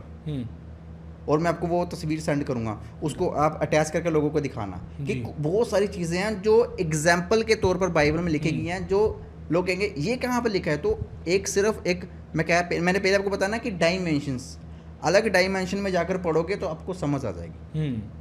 जी बिल्कुल, बहुत सी ऐसी चीज़ें हैं जिनकी रेफरेंस एग्जैक्ट हमें बाइबल में नहीं मिलती, मगर कुछ बातों की नॉलेज हमें परमेश्वर का आत्मा देता है, क्योंकि वो डेली अपडेट करने वाला परमेश्वर है। जी बिल्कुल, परमेश्वर पुराना नहीं होता। टेक्नोलॉजी के साथ डेवल अपग्रेड हो गया तो क्या आप एक्सपेक्ट करते हो कि परमेश्वर अपग्रेड नहीं होगा? जी, वो सदा अपडेट रहने वाला महाबुद्धिमान परमेश्वर है। ये जो टेक्नोलॉजी हम देख रहे हैं ये खुदा की दी हुई टेक्नोलॉजी है जी, ये खुदा ने ही इंसान को दी है। अगर हम जो जहाज़ आज हम देख रहे हैं, आज से 2000 साल पहले, 3000 साल पहले जहाज़ नहीं थे। अगर उस टाइम पर कोई कहता कि यार एक मैंने जहाज़ इधर को जाता हुआ देखा, मैंने हवा में कुछ उड़ता हुआ देखा, तो कोई हवा में कुछ जाता हुआ देखा, कोई बिलीव करता? यार झूठ बोल रहा। फिर वो कहता बाइबल में लिखा गया, कहता मैंने एक कबूतर की नाई एक किसी कबूतर को इस ओर जाते हुए देखा। तो आज देख लो, एक जहाज़ सैकड़ों लोगों को उठाकर कहीं वो दूर ले जाता है। बिल्कुल, ये सारा कुछ बिब्लिकल ही है। लोग बोलते हैं कि बाइबल के अंदर इन चीज़ों का जिक्र नहीं किया गया। बाइबल के अंदर जिक्र किया गया, लेकिन आपकी बुद्धि बंद है, आप उसको देखना नहीं चाहते हो। बिल्कुल, लेकिन आप कंट्रोवर्सी लेने के लिए अगर किसी को बोल दो कि भाई बाइबल के अंदर कहाँ लिखा है, बिल्कुल बाइबल के अंदर सब कुछ लिखा हुआ है। बिल्कुल, और राजा सुलेमान की किताब में एक चीज़ लिखी हुई है, मैं पढ़ रहा था कुछ दिन पहले, कहते हैं धरती पे कोई भी चीज़ नहीं है, जो अभी घट रहा है ये घट चुका है। जो अभी घट रहा है ये अभी घट चुका है। आप सोचोगे आज इंटरनेट चल रहा है, क्या ऐसे था पहले? टेक्नोलॉजी दूसरे हिसाब की होगी, मगर ये सारा कुछ तब भी था, है ना। आज चीज़ें अपग्रेड हो गई हैं। पहले मैसेज देने का और तरीका था, आज की डेट में और तरीका है। मैं बुक ऑफ रेवलेशन के बारे में क्यों बात कर रहा हूँ, क्योंकि जो बुक ऑफ रेवलेशन है वो आज के इवेंट्स के बारे में बात करती है जी। जो बाइबल के अंदर एक बात लिखी है कि 2 गवाह आएंगे, 2 गवाह आएंगे, उनको मारा जाएगा और 3 दिन तक उनकी डेड बॉडी पड़ी रहेगी और पूरी दुनिया उनको देखेगी। कैसे देखेगी? सोशल मीडिया पे लाइव। उस टाइम पर कैसे यूहन्ना को पता था कि लाइव पूरी दुनिया उसको देखेगी? उस टाइम पर कोई टेक्नोलॉजी नहीं थी। बिल्कुल, क्योंकि उस टाइम पर यूहन्ना ने ये देखा कि टेक्नोलॉजी इतनी बढ़ जाएगी कि लाइव 3 दिन तक लोग, पूरी दुनिया के लोग, ऑल द वर्ल्ड लोग इनको देखेंगे। हाँ, बस इतना है, वो देख पा रहे थे ये सारी चीज़ें, मगर उनको उन इक्विपमेंट्स का नहीं पता था या चीज़ों का नहीं पता, इसलिए वो प्रॉपर एक्सप्लेन। फिर एक बात और लिखी गई है कि लिखा कि जब वो मर जाएंगे, वो 2 गवाह मर जाएंगे, उनको मार दिया जाएगा, 2 गवाहों को मार दिया जाएगा, तो उनके मारने वाले उनको मारने की खुशी में लोगों को पत्थर लिखेंगे 3 दिन के अंदर, और वो उठा लिए जाएंगे। 3 दिन बाद उठा लिए जाएंगे, और वो जो पत्थर हैं, वो 3 पत्थर जो लेटर होंगे वो भेजेंगे 3 दिन के अंदर। मान लो अमेरिका से इंडिया एक लेटर भेजना है, तो 3 दिन में आ जाएगा? नहीं आ पाएगा। तो एक लेटर भेजना है तो किस तरह से भेजा जाएगा? व्हाट्सएप मैसेज किया जाएगा कि भी मार दिया उनको। मान लो उनकी गवर्नमेंट ने, इधर की गवर्नमेंट को मैसेज करना है तो मैसेज ही आएगा ना, फिर एकदम से मैसेज आ जाएगा। तो ये सारी टेक्नोलॉजी, ये सारे इवेंट्स ऑलरेडी बाइबल के अंदर मेंशन किए गए। बिल्कुल। और एक चीज़, मतलब एक लिखा है बाइबल में कि अंत के दिनों में हर बंदे का एक नंबर होगा, उस पर छापोगे। आज हर बंदे का एक अपना नंबर है, चाहे उसको उसकी आईडी का बोल लो, चाहे उसको उसके आधार कार्ड का बोल लो, सोशल आईडी का बोल लो, या किसी ऐसी आईडी का नंबर बोल लो, क्योंकि लोगों को आज जब कैटेगराइज किया गया है ना, तो बड़ी सारी ऐसी चीज़ें हो रही हैं, बड़े सारे मतलब ऐसे इवेंट्स हैं जो बाइबल में हमें धुंधली झलक मिल रही थी, आज हम फिजिकली उसको प्रॉपर देख पा रहे हैं, क्लियर विजन के साथ, फुल एचडी में। अगर हम देखा है, एक चीज़ देखें, बाइबल के अंदर मेंशन किया गया कि जो एंटी क्राइस्ट आएगा उसके नाम का अदद जो होगा वो एक नंबर होगा। नाम का भी जो मतलब होगा वो एक नंबर होगा। मतलब मान लो मैं बोलूँ मैं लक्की हूँ, और अगर आज आप कहीं जाते हो तो वो कहते हैं अपना नाम मत बताओ, बोलो अपने आधार कार्ड का नंबर दो। आपके आधार कार्ड का नंबर क्या है? क्योंकि नाम एक जैसे हो सकते हैं लेकिन नंबर हर किसी का एक ही है। बिल्कुल। आज से कई साल पहले जब हिटलर आया था, उसने क्या किया था, जब सारे यहूदियों के हाथों पर एक नंबर की छाप लगा दी थी, तो कितने लाखों यहूदियों को उसने मार दिया था। तो वही चीज़, वही सीन एज ए नंबर फिर से इस धरती के ऊपर लागू किया जाएगा। बिल्कुल। आज की डेट में वैसे भी भाई, मैं किसी एक सेलिब्रिटी की इंटरव्यू सुन रहा था, और ये बॉलीवुड में और ऐसी गैदरिंग्स में जहाँ अमीर लोग, जो दुनिया के नामी तरीन लोग हैं, उनकी गैदरिंग में ये बड़ी एक चीज़ कॉमन है कि तेरे नाम का क्या नंबर है। हनी सिंह एक इंटरव्यू में बता रहे थे कि मेरे नाम का ये नंबर है, ये मेरा लकी नंबर है, और आज नंबरोलॉजी पे प्रॉपर कोर्स चल रहे हैं, लोग पढ़ाई कर रहे हैं उसकी, और लोग प्रॉपर एडवर्टीज़ कर रहे हैं इस चीज़ को। ये सारे कॉन्सेप्ट प्रॉफिट ऐशो बता रहे थे, ये सारी चीज़ें बाइबल से ही कनेक्टेड हैं, मगर खुदा उसको अपने तरीके से यूज़ करते थे, और आज डेवल मगर उसको, उस चीज़ को ज़्यादा उसको यूज़ कर रहा है, कि हम लोगों को प्रॉपर तरीके से इसलिए नहीं बताते ताकि लोग किसी भटकावे में ना पड़ जाएं, या लोग नंबरोलॉजी को ही ना फॉलो करने लग जाएं परमेश्वर के अलावा, है ना। इसीलिए जैसे खुदाबंद के दास बताते हैं कि हमें प्रभु यीशु मसीह के नाम की अलग अलग ट्रांसलेशन मिलती है ताकि हम उसके किरदार को फॉलो करें। नो डाउट छुटकारा यीशु नाम में है, और अंग्रेज़ों के लिए जीसस नाम में है ना, किसी के लिए योशुआ नाम में है, हाँ बिल्कुल, किसी के लिए ईसा मसीह नाम में, किसी के लिए यीशुआ हमश्या नाम में, है ना। तो मतलब उसके नाम में नहीं, उससे करेक्टर में छुटकारा है, जो करेक्टर हम उसको अडॉप्ट करते हैं ना। तो वो ऐसी चीज़ें हैं, मगर लोगों को ये कई बारी लगती हैं कि ये इलॉजिकल है या आउट ऑफ कॉन्टेक्स्ट बात कर रहे हैं, तो मगर जो रियलिटी है, जो सत्य है, वो सत्य है। नहीं, हम नहीं कहते किसी को भी कि आपने न्यूमरोलॉजी सीखनी है। हाँ। ये बाइबल कहती है कि जिसके पास बुद्धि हो वो इसके अंक को जोड़ ले। हाँ। आपके पास बुद्धि होनी चाहिए, आपको न्यूमरोलॉजी इतनी तो आनी चाहिए ना कि आप उसके नाम के अदद को जान सकें। सैकड़ों साल से 2-3 शताब्दियों पीछे चले जाए ना, तो कभी किसी को तो कभी किसी को एंटी क्राइस्ट बोल दिया गया। लेकिन उनके नाम का आदत जो था वो 666 नहीं आया। लेकिन जो एंटी क्राइस्ट आएगा, जो अंत में आएगा, जिसको कुरान के अंदर दजाल कहा गया है, या उसको, क्योंकि ये सिर्फ दो ही, और बाइबल के अंदर उसको एंटी क्राइस्ट कहा गया। सिर्फ दो ही जो कुरान का नाम इसलिए लिया गया, सॉरी भाई आपको इंटरप्ट कर रहा हूँ, क्योंकि हमारे बड़े सारे इवेंट जो हैं, बाइबल की पहली 3 किताबें हमें कुरान में भी सेम टू सेम मिलती हैं, और बड़ी सारी एविडेंसेस जो हिस्ट्री की निकली हैं वो कुरान में भी हमें उसकी रेफरेंस मिलती हैं, क्योंकि बड़े सारे लोग, ये चीज़ें इन्हीं सारी कम्युनिटीज़ में से निकलेंगी, क्योंकि ये सारी कम्युनिटीज़ बाइबल से ही निकली हैं। जी बिल्कुल, क्योंकि कुरान में एक बात लिखी है कि अंत में इमाम मेहदी आएंगे, ठीक है। इसी तरह से हमारी बाइबल में लिखा गया कि ईसा मसीह आएंगे, यसु मसीह आएंगे, जीसस आएंगे। तो ये मैं कुरान का जिक्र इसलिए किया, कुरान के अंदर उसको दजाल कहा गया, और उसकी एक आंख होगी। जो मुस्लिम लोग हैं वो किसकी वेट करेंगे, वो किसको मानेंगे कि ये एंटी क्राइस्ट है या ये दजाल है, क्योंकि वो काना होगा। ये उनका मानना है, क्योंकि हमें बाइबल के अंदर ये नहीं बताया गया कि वो काना होगा, या उसका माथा बड़ा होगा, या क्या होगा। हमें बाइबल के अंदर ये बताया गया कि उसके नाम का जो अदद होगा वो 666 होगा। बाइबल के अंदर दोबारा कहीं भी ये 666 का जिक्र नहीं किया गया जी। और बड़ी सारी चीज़ें हैं भी, जैसे आपने बताया नंबर को जोड़ने का, जैसे एक फॉक्स स्टूडियो है, फॉक्स, जहाँ पे हॉलीवुड की फिल्में बनती हैं, उसका अगर कहते हैं जोड़ो तो वो भी 666 बनता है, या 6 आता है उसका नंबर। अगर आप ज्योमेट्रिया की या न्यूमरोलॉजी में देखोगे ना जाकर, तो उसके अंदर जो फॉक्स है ये 666 आएगा। अगर आप आज की वर्ल्ड वाइड वेबसाइट जिसको हम www बोलते हैं, ये भी 666 ही है, ठीक है। अगर आप क्रोम का जो लोगो उसको देखोगे वो भी 666 है। डिज्नी का भी वो है, डिज्नी का भी 6 है। कोक का जो लोगो बना हुआ उसके अंदर भी 666 है। तो ये डेवल ने लोगों की माइंड प्रोग्रामिंग करने के लिए लोगों के सामने पहले रखा गया। ये 666 को एज ए फैशन लोगों के अंदर पहले अनाउंस किया गया, रिलीज़ किया गया, लोगों के अंदर डाला गया है, ताकि जब उस टाइम पर एंटी क्राइस्ट आए, और वो ये नहीं लिखेगा कि सबके माथे पर 666 लिख दो, वो ऐसा नहीं लिखेगा। वो हर किसी के माथे के ऊपर एक छाप लगाएगा। वो लोगों को लगता है कि वो एक कोई पिन अंदर चिप डाल देगा, वो चिप नहीं डालेगा। मान लो चिप डाल दी यहाँ पर, तो चिप हम इसको निकाल सकते हैं इस तरह से, यहाँ पर डाल दी, यहाँ से निकाल सकते। वो एक इस तरह का केमिकल होगा जो हमारी बॉडी के अंदर दाखिल कर दिया जाएगा, डिसॉल्व हो जाएगा। वो केमिकल नहीं निकलेगा, वो केमिकल लोगों के अंदर डाला जा रहा है, समझ रहे आप। वो उसका मैं नाम नहीं लूँगा, तो वो केमिकल लोगों की बॉडी के अंदर डाला जा रहा है।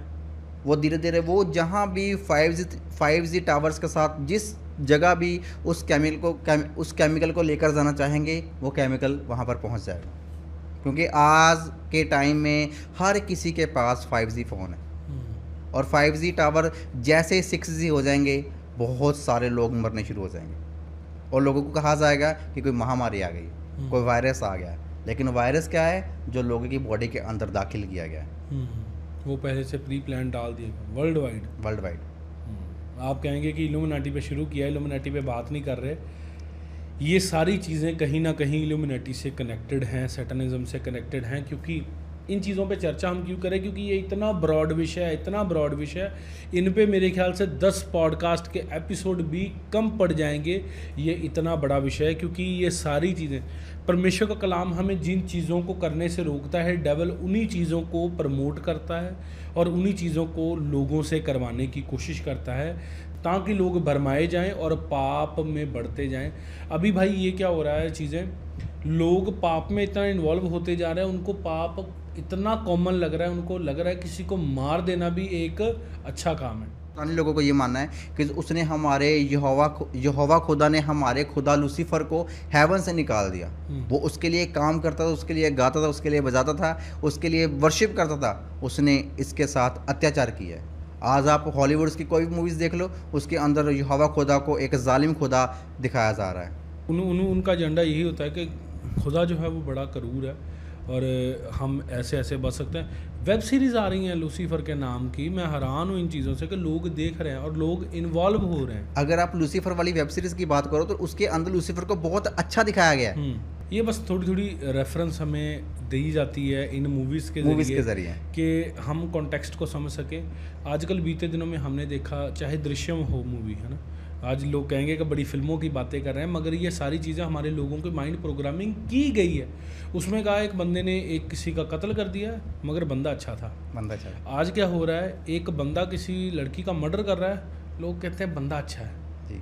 उसने किसी का मर्डर किया है, जो क्राइम है, जो गलत है, अभी किया नहीं किया ये तो चलो क्लियर नहीं है, मगर जो उसने गलती की है वो गलती है, क्योंकि बाइबल कहती है कि तू किसी का खून ना करना, है ना। वो गलत है, वो सही है, यहोवा परमेश्वर से सुधार देंगे। मेरे पास एक पास्टर रजिंदर जी हैं, उन्होंने रजिंदर पॉल, वो गए थे जी, उन्होंने अपनी गवाही दी, कहते मेरे जैसा गंदा बंदा कोई नहीं था, मगर यहोवा परमेश्वर प्रभु यीशु मसीह ने मेरे को हील किया, मेरे थॉट्स बदल गए, मेरे को परमेश्वर ने चंगा किया। और बड़े सारे ऐसे गैम्बलर्स हैं, मर्डरर्स हैं, व्यभिचारी लोग हैं, वैश्याएं तक आके चर्च में उन्होंने पाप को छोड़ा है कि मैं दोबारा से कभी वो पाप की ज़िंदगी में नहीं जाऊंगी। परमेश्वर ने उनको अच्छा जीवन दिया। किसी की जीवन को समाप्त करना ये कहीं भी खुदा की ओर से नहीं हो सकता, मगर हमारी माइंड प्रोग्रामिंग कर दी गई है कि ऐसे करना सही है। तो लोग आज की डेट में कह रहे हैं कि सही है, मेरी कोई इसमें टिप्पणी नहीं है कि सही किया या गलत किया किसी बंदे ने, मगर ये एज पर बाइबल गलत है। बाइबल के अंदर एक बात लिखी गई यशायाह की किताब उसके 5 अध्याय में जब आप पढ़ोगे वहाँ पर लिखा गया है, लानत है उन लोगों के ऊपर जो सही को गलत और गलत को सही कहते हैं, जो मीठे को कड़वा और कड़वे को मीठा कहते हैं। ये बाइबल के अंदर मेंशन किया गया। और जो लूसीफेरियन लोग हैं ये ऐसा ही करते हैं, ये गलत को सही और सही को गलत ही कहते हैं। और आज अगर लोग बोलेंगे कि यहाँ पर बैठकर ये बहुत मूवीज़ के बारे में बात कर रहे हैं, तो मैं उन लोगों को बताना चाहता हूँ कि जो सैटनिज्म का सबसे बड़ा जो एक पादरी था जिसका नाम था एलिस्टर क्रॉली, उसने अपने सरमन में एक बात बोली थी, उसने एक बुक लिखी थी, उसके अंदर लिखा कि ये जो टीवी है ना आज के टाइम पर, ये मोबाइल है, जो कहता है ये शैतान का बहुत बड़ी एक वेदी है, ये अल्टर है शैतान का, और बहुत सारे लोग अपने टाइम की बलि चढ़ाते हैं यहाँ पर। और इस फ़ोन के ज़रिए, एक टीवी के ज़रिए हम दुष्ट आत्माओं को लोगों के अंदर इंटर करते हैं। बिल्कुल, उसने खुद अपनी ज़ुबान से बोला है। अगर आपको नहीं यकीन है तो आप ज़रूर गूगल करें और उसकी किताब को पढ़ें, एलिस्टर क्रॉली देखें, आपको पता चल जाएगा कि जो लोग हेड साइन बनाते हैं उनका क्या मतलब है। हम तो कहते हैं कि भाई वी बना दी तो इसका मतलब विक्ट्री हो गया। मैं आपको हैंड साइन बनाकर नहीं दिखाऊंगा कि उसने खुद कहा कि अगर आप इस तरह से हैंड साइन बनाते हैं तो आप किसी को कर्स कर रहे हैं। अच्छा, आप किसी को शराब दे रहे हैं वी बनाकर, या वी बनाकर नहीं, वी तो विक्ट्री का निशान हो गया ना, वो एक ऐसा निशान बनाते हैं जिसको डेविल हॉर्न कहा जाता है। अच्छा, आप उस कोक की बोतल के साथ जो होता है, बस आप समझ गए, जो सलमान बनाते हैं, ठीक है ना, वो आप समझ जाओगे, लोग भी समझ आजकल बच्चे आजकल ये चीज़ें हमारे लिए इतनी कॉमन कर दी है कि बच्चों को लगता है कि ऐसे करके फ़ोटो खिंचाना ये है ना एक नॉर्मल सी बात, एक वो हो जाता ना, क्या उसे कहते हैं, एक फंकी स्टाइल हो जाता है कि यार ये स्वैग है जी, स्वैग है ना। उनको लगता है ये कूल स्टफ है, ऐसे करना ना, या ऐसे हैंड साइन बनाना, ऐसे गेस्चर बनाना। और उसने खुद ये बात बोली है कि जब हम इस तरह से हाथ करते हैं, जब हाथ हम अपनी ओर करके इस हैंड साइन को बनाते हैं तो हम अपने ऊपर लानत करते हैं, अपने ऊपर शराब देते हैं। जब यही हाथ हम किसी और की ओर घुमा देते हैं तो हम उसको शराब करते हैं, डेविल हॉर्न्स। अच्छा, और ये लूसीफेरियन जो लोग होते हैं, ये जब भी किसी को मिलते हैं अपने लोगों को, ये उनको शराब देते हैं। अच्छा। हम जब भी किसी को मिलते हैं, ये है। मैं आपको एक बताता हूँ, सॉरी आपकी बात को काट रहा हूँ, मेरे को याद आ गई। कुछ दिन पहले ना लंदन से आए थे पास्टर अमित गिल जी, खुदा के बड़े ज़बरदस्त खादम है वो।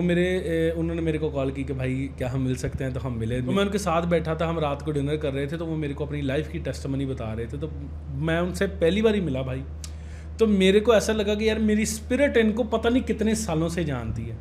हम बैठे डिनर कर रहे थे, तो मेरे को वो अपनी लाइफ की टेस्टमनी बता रहे थे। कहते मैं ना रोड्स पे प्रीच करता था, खुदा ने जो मुझे बुलाहट दी थी ना, तो कहते लोगों, क्योंकि रोड पे जब हम प्रीच करते हैं ना, तो फॉरेन में लिटरली आपके मुंह पे लोग गालियाँ निकाल के जाते हैं। नो डाउट यहाँ भी यही हाल है, जो लोग रोड पे प्रीच करते हैं। ये बड़ी टफ जॉब है इवेंजलिज्म करना, जाके लोगों के पास, है ना। तो कहते हम वहाँ पे कर रहे थे, तो कहते मैं और मेरा एक दोस्त था, तो कहते जब हम वापस आए ना, कहते एक दिन रोड से प्रचार करके आते मेरी बेटी सीवियर बीमार हो गई और मेरे दोस्त का बेटा घर से भाग गया, हमें नहीं पता क्या हो रहा। तो कहते जो लोग परमेश्वर पे फेथ करते हैं उनको पता है परमेश्वर हील कर देंगे, क्योंकि हमारा बैकअप वही है। तो कहते हैं हमने प्रेयर्स की कुछ और खुदाबंद के दासों से प्रार्थनाएं करवाई, है ना, चीज़ें सेट हो गई, प्रभु ने उनकी बेटी को हील कर दिया, उस भाई का बेटा वापस आ गया।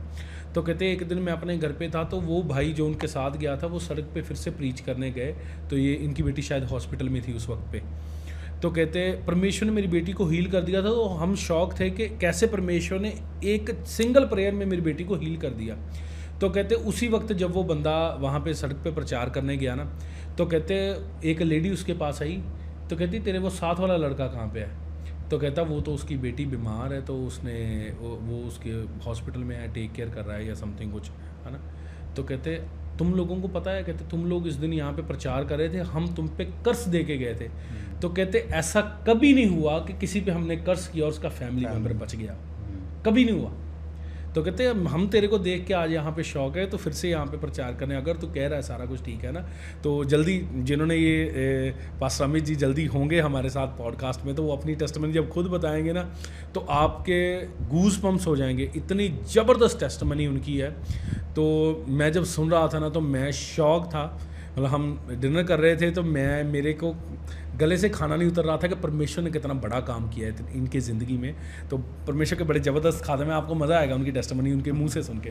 तो वो ना मतलब ऐसे इंसिडेंट एक्चुअल में हो रहे हैं और हमारे बिलीवर्स को कुछ ही बातों को पता ही नहीं है, उनको लगता है कि ये चीज़ें शायद ऐसे नहीं होती। सबसे बड़ी बात, हमारे लोगों को यही नहीं पता कि हमने क्या पहनना है। सिर्फ बोलने से नहीं, पहनने से भी हमारी लाइफ में बहुत सारे कर्सेस काम करने शुरू हो जाते हैं।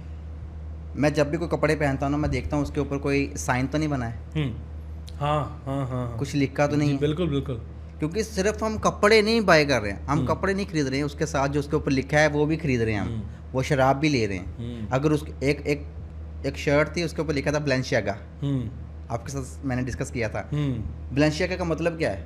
बाल इज द किंग, ठीक है।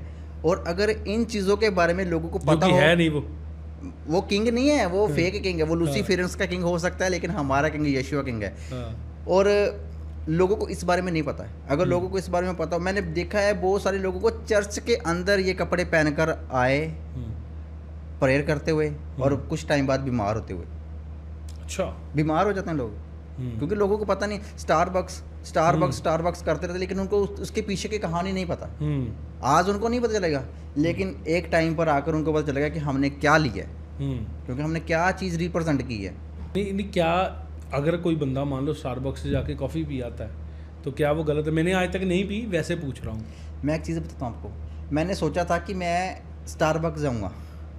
मैंने टू मच टाइम प्लान्स बनाया कि मैं और मेरी वाइफ जाएंगे और हम पी कर आएंगे, लेकिन उस टाइम पर मैं मैरिड नहीं था, लेकिन मैंने सोचा था कि मैं जाऊंगा, लेकिन खुदा ने मेरे को जाने नहीं दिया। फिर एक टाइम पर मेरे को रेवलेशन आया, मैंने इस पर रिसर्च की और मैंने देखा कि ये टोटली एक एजेंडा है शैतान का, कि लोगों के अंदर ऐसी चीज़ें दाखिल। कॉफ़ी पीने से कुछ नहीं होगा। स्टारबक्स के अंदर जाओगे, वो 250 रुपये की कॉफ़ी मिलेगी, वही 250 रुपये की आप घर में बना लो, लेकिन जो उसके ऊपर साइन है वो क्या रिप्रेजेंट कर रहा है। लोग क्या करते हैं, उस कॉफ़ी के साथ फ़ोटो खिंचवाते हैं, वो मैरमेड जो उसके ऊपर बनी वो दिखाते हैं कि देखो आज हम इसको मिलकर आए, उसको हमेशा अपने साथ रखते हैं। एक टाइम कुछ साल पहले की बात है, एक अमेरिका के अंदर की ये न्यूज़ आई थी, स्टारबक्स जो कंपनी है वो कॉफ़ी के ऊपर एक पेंटागन बनाकर लोगों को 666 लिखकर देते थे। 666 लिखना, फिर वो लोगों को देना। उसके बाद उन्होंने, जब लोगों ने उनके ऊपर केस किया कि ये कर्ज कर रहे हैं हमें, तो फिर उन्होंने लोगों का नाम लिखना शुरू कर दिया। ये बकायदा न्यूज़ है, आप उसको देख सकते हैं। और मैंने इनको खुद मैंने देखी, मैं इसीलिए मैं आपको बोलता हूँ, आज लोगों को फ़र्क नहीं पड़ेगा कॉफ़ी पीनी है। कॉफ़ी ये ब्रांड्स, ये एक्चुअल में आपको लग रहा है ये लग्जरी है, ये ब्रांड एक स्टेटस सिंबल है, मगर ये एक्चुअल में चीज़ें स्टेटस सिंबल नहीं है, ये आपको डेवल की और लीड कर रही है ना। जैसे मैंने आपको बताया ना कि आप कोई भी लोगो उठा लो, कोई बड़े ब्रांड का लोगो उठाओ, एप्पल, उसके अंदर आपको एक चीज़ ज़रूर मिलेगी। आज लोग बोलते हैं, मैंने एप्पल को एक्सपोज किया, लोग मेरे खिलाफ हो गए, एप्पल मोबाइल कैसे शैतानी हो गया, एप्पल मोबाइल तनी नहीं हो सकता, बड़े बड़े पास्टर्स के पास एप्पल का मोबाइल है। मैंने कहा भाई एप्पल चलाना गलत नहीं है, आज आप चलाओ, लेकिन एक टाइम ऐसा आएगा एप्पल आपको लीड करेगा। लीड कैसे करेगा? आज थोड़े दिन पहले न्यूज़ आ रही थी कि जिसके पास भी एप्पल का मोबाइल है उसको फ्यूचर में चिप लेनी पड़ेगी। चिप किसको लेनी पड़ेगी? जो पैरालाइज है, जो अपनी क्रिया खुद नहीं कर सकता, जो बोल नहीं सकता, जो सुन नहीं सकता, वो अपने दिमाग में सोचेगा कि मैं सपोज करो एक बंदा सोच रहा है कि यार वो चल नहीं सकता, फिर नहीं सकता, वो सोचेगा साहिल ब्रदर को फ़ोन लग जाए। जैसे हम सीरी को बोलते सीरी कॉल टू, है ना, तो उसी तरह दिमाग में सोचेगा कि साहिल ब्रदर को कॉल लग जाए, वो कॉल लग जाएगी। चिप दिमाग में होगी, दिमाग की तरह ही आपको सुनेगा। ये चीज़ है, आज नहीं लोगों को पता चल रहा है, आज लोगों की हार्ट बीट कंट्रोल की जा रही है, लोगों के फुट प्रिंट्स, कितना चला, कितना पानी पिया, कितना खाया, नींद कंट्रोल की जा रही है, सब कुछ क्यों किया जा रहा है? क्यों किया जा रहा है कि आप कितना सो रहे हो, आप कितना हंस रहे हो।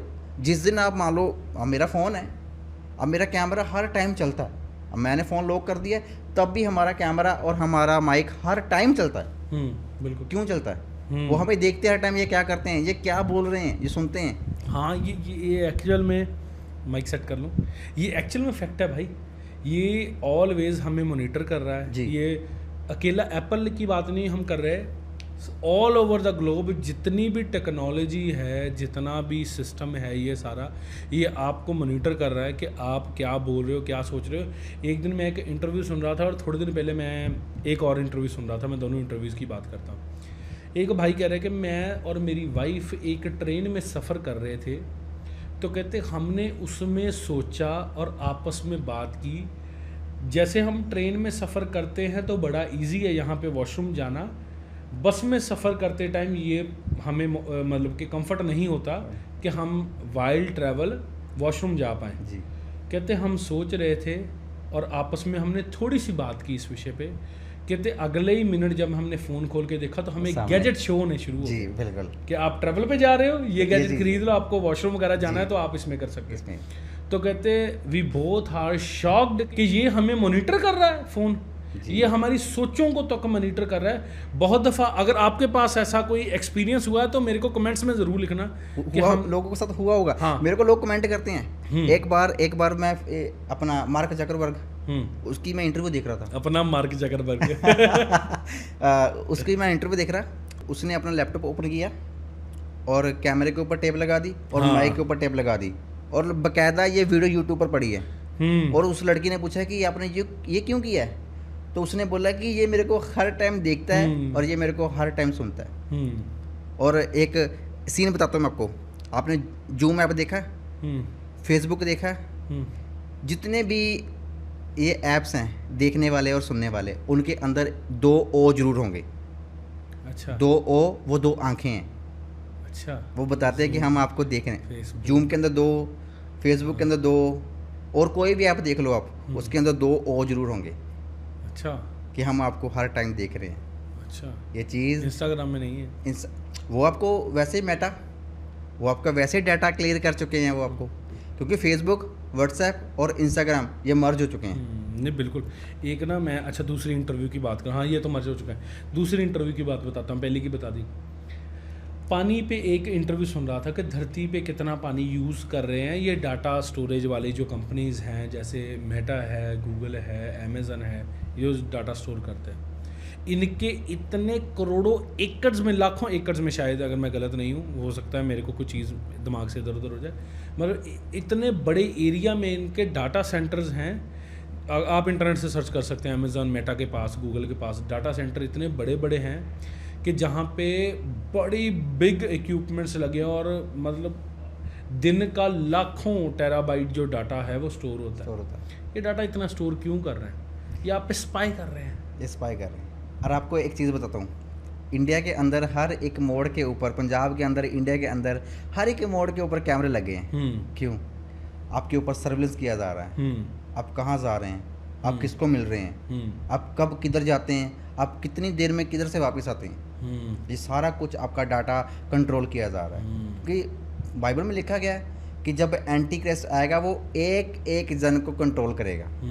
वो देखेगा कि आप अच्छा, आप 2 घंटे बाइक चलाते हो, ठीक है, आज के बाद आप 2 घंटे नहीं चला पाओगे, आज के बाद आप 1 घंटा, आपको 1 घंटे बाइक चला कर ही आपको, क्योंकि जो 15 मिनट सिटी है वो आपको यही चीज़ होगी, आपको 15 मिनट सिटी के अंदर ही रहना है। 15 मिनट सिटी से बाहर जाने की कोशिश करोगे, भैया कहाँ भाग रहे हो? आपका कॉलेज यहाँ, आपका ऑफिस यहाँ, आपका सब कुछ घर यहाँ पर, कहाँ भाग रहे हो आप? यहाँ बैठ जाओ, मतलब आप भागने की कोशिश कर रहे हो। 15 मिनट सिटी से बाहर जाने की कोशिश करोगे, अगर जाना है तो भाई परमिशन लो, वीज़ा लगवाओ और चले जाओ। अच्छा, इस तरह से कंट्रोल किया जाएगा। ये जो स्मार्ट सिटीज़ बोलकर हमारे ऊपर थोपा जा रहा है, ये स्मार्ट सिटीज़ नहीं है, ये 15 मिनट सिटीज़ है आने वाली। न्यू वर्ल्ड ऑर्डर है क्या, किसी को पता नहीं है। न्यू वर्ल्ड ऑर्डर के अंदर हर एक चीज़ को कंट्रोल किया जाएगा। लोगों के खाने को कंट्रोल किया जाएगा, लोगों के पानी को कंट्रोल किया जाएगा, लोग कुछ खरीद नहीं पाएंगे, कुछ बेच नहीं पाएंगे। ये हर एक चीज़ न्यू वर्ल्ड ऑर्डर के अंदर कंट्रोल की जाएगी। बिल्कुल। अगर आप इंटरनेट पे सर्च करेंगे इसके बारे में, न्यू वर्ल्ड ऑर्डर के बारे में, तो आपको बड़े सारे नामी तरीन लीडर्स इसमें इन्वॉल्व मिल जाएंगे। और ये भी बाइबल की पैदाइश है। बाइबल की पैदाइश कैसे है? प्रभु यीशु मसीह ने कहा कि मैं तुम्हें एक ऐसी जगह पे लेके जाऊंगा जहाँ नई धरती, नया आकाश, नया सारा कुछ होगा। और डेविल उसको मैनिपुलेट करके इसी को नया बनाने की कोशिश कर रहा है कि न्यू वर्ल्ड ऑर्डर होगा जहाँ पे नई हुकूमत होगी, एक वन मैन गवर्नमेंट होगी, वन वर्ल्ड गवर्नमेंट होगी, वन करेंसी होगी, वन रिलीजन होगा, वन वर्ल्ड, पूरे संसार का एक ही रिलीजन होगा, एक ही धर्म होगा। आपके धर्म के बारे में आपको लड़ना नहीं पड़ेगा, क्योंकि बहुत ज़्यादा धर्मों से लड़ाई होती है। एक धर्म होगा, आप लड़ोगे नहीं, प्यार से रहोगे, बस ये चीज़। वो ऐसी ऐसी बातें बताकर आपको मैनिपुलेट करने की डेविल कोशिश करता है, मगर ये बातें सत्य नहीं है, ये बातें सही नहीं है। ये एक्चुअल में हो रहा है, ये चीज़ें ना बड़ी, और लोगों को लग रहा है शायद ये चीज़ें हमारी भलाई के लिए हो रही हैं, मगर ये भलाई के लिए नहीं, आपको कंट्रोल करने के लिए। लोगों को कहा जा रहा है कि कैमरे लगाए जा रहे हैं ताकि आपकी स्पीड को कंट्रोल किया जाए। हाँ, वारदात को देखा जा सके। हाँ, बताओ एक आदमी 100 की स्पीड पर जा रहा है, वो कैमरे से रुकेगा या स्पीड ब्रेकर से रुकेगा? स्पीड ब्रेकर से। तो स्पीड ब्रेकर बनाओ, कैमरे लगाने का क्या मतलब है? वो कहते हैं आप रूलिंग में रहोगे ना, आपको पता है आपको कोई देख रहा है। रूलिंग करके तो हमारे ऊपर रूल किया जा रहा है ना।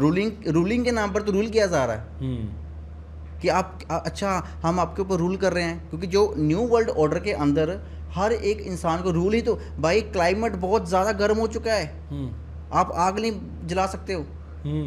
कुछ दिन पहले न्यूज़ आ रही थी कि आप अपने घर के अंदर खेती बाड़ी नहीं कर सकते हो।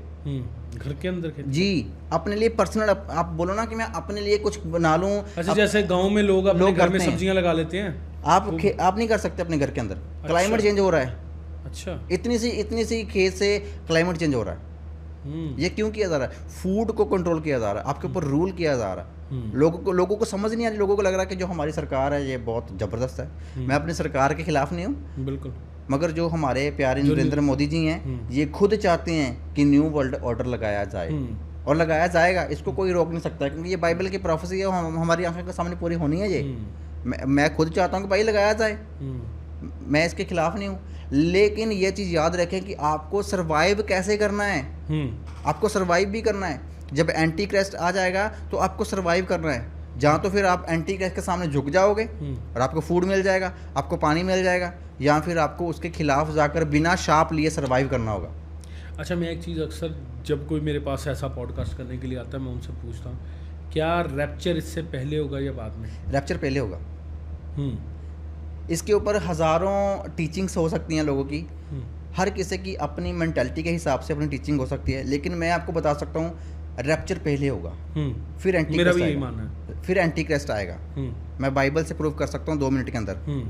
अगर आप यूहन्ना एक चीज़ देखता है, कहता है जब 4 अध्याय में जाओगे तो वो देखता है कि एक पढ़ लो।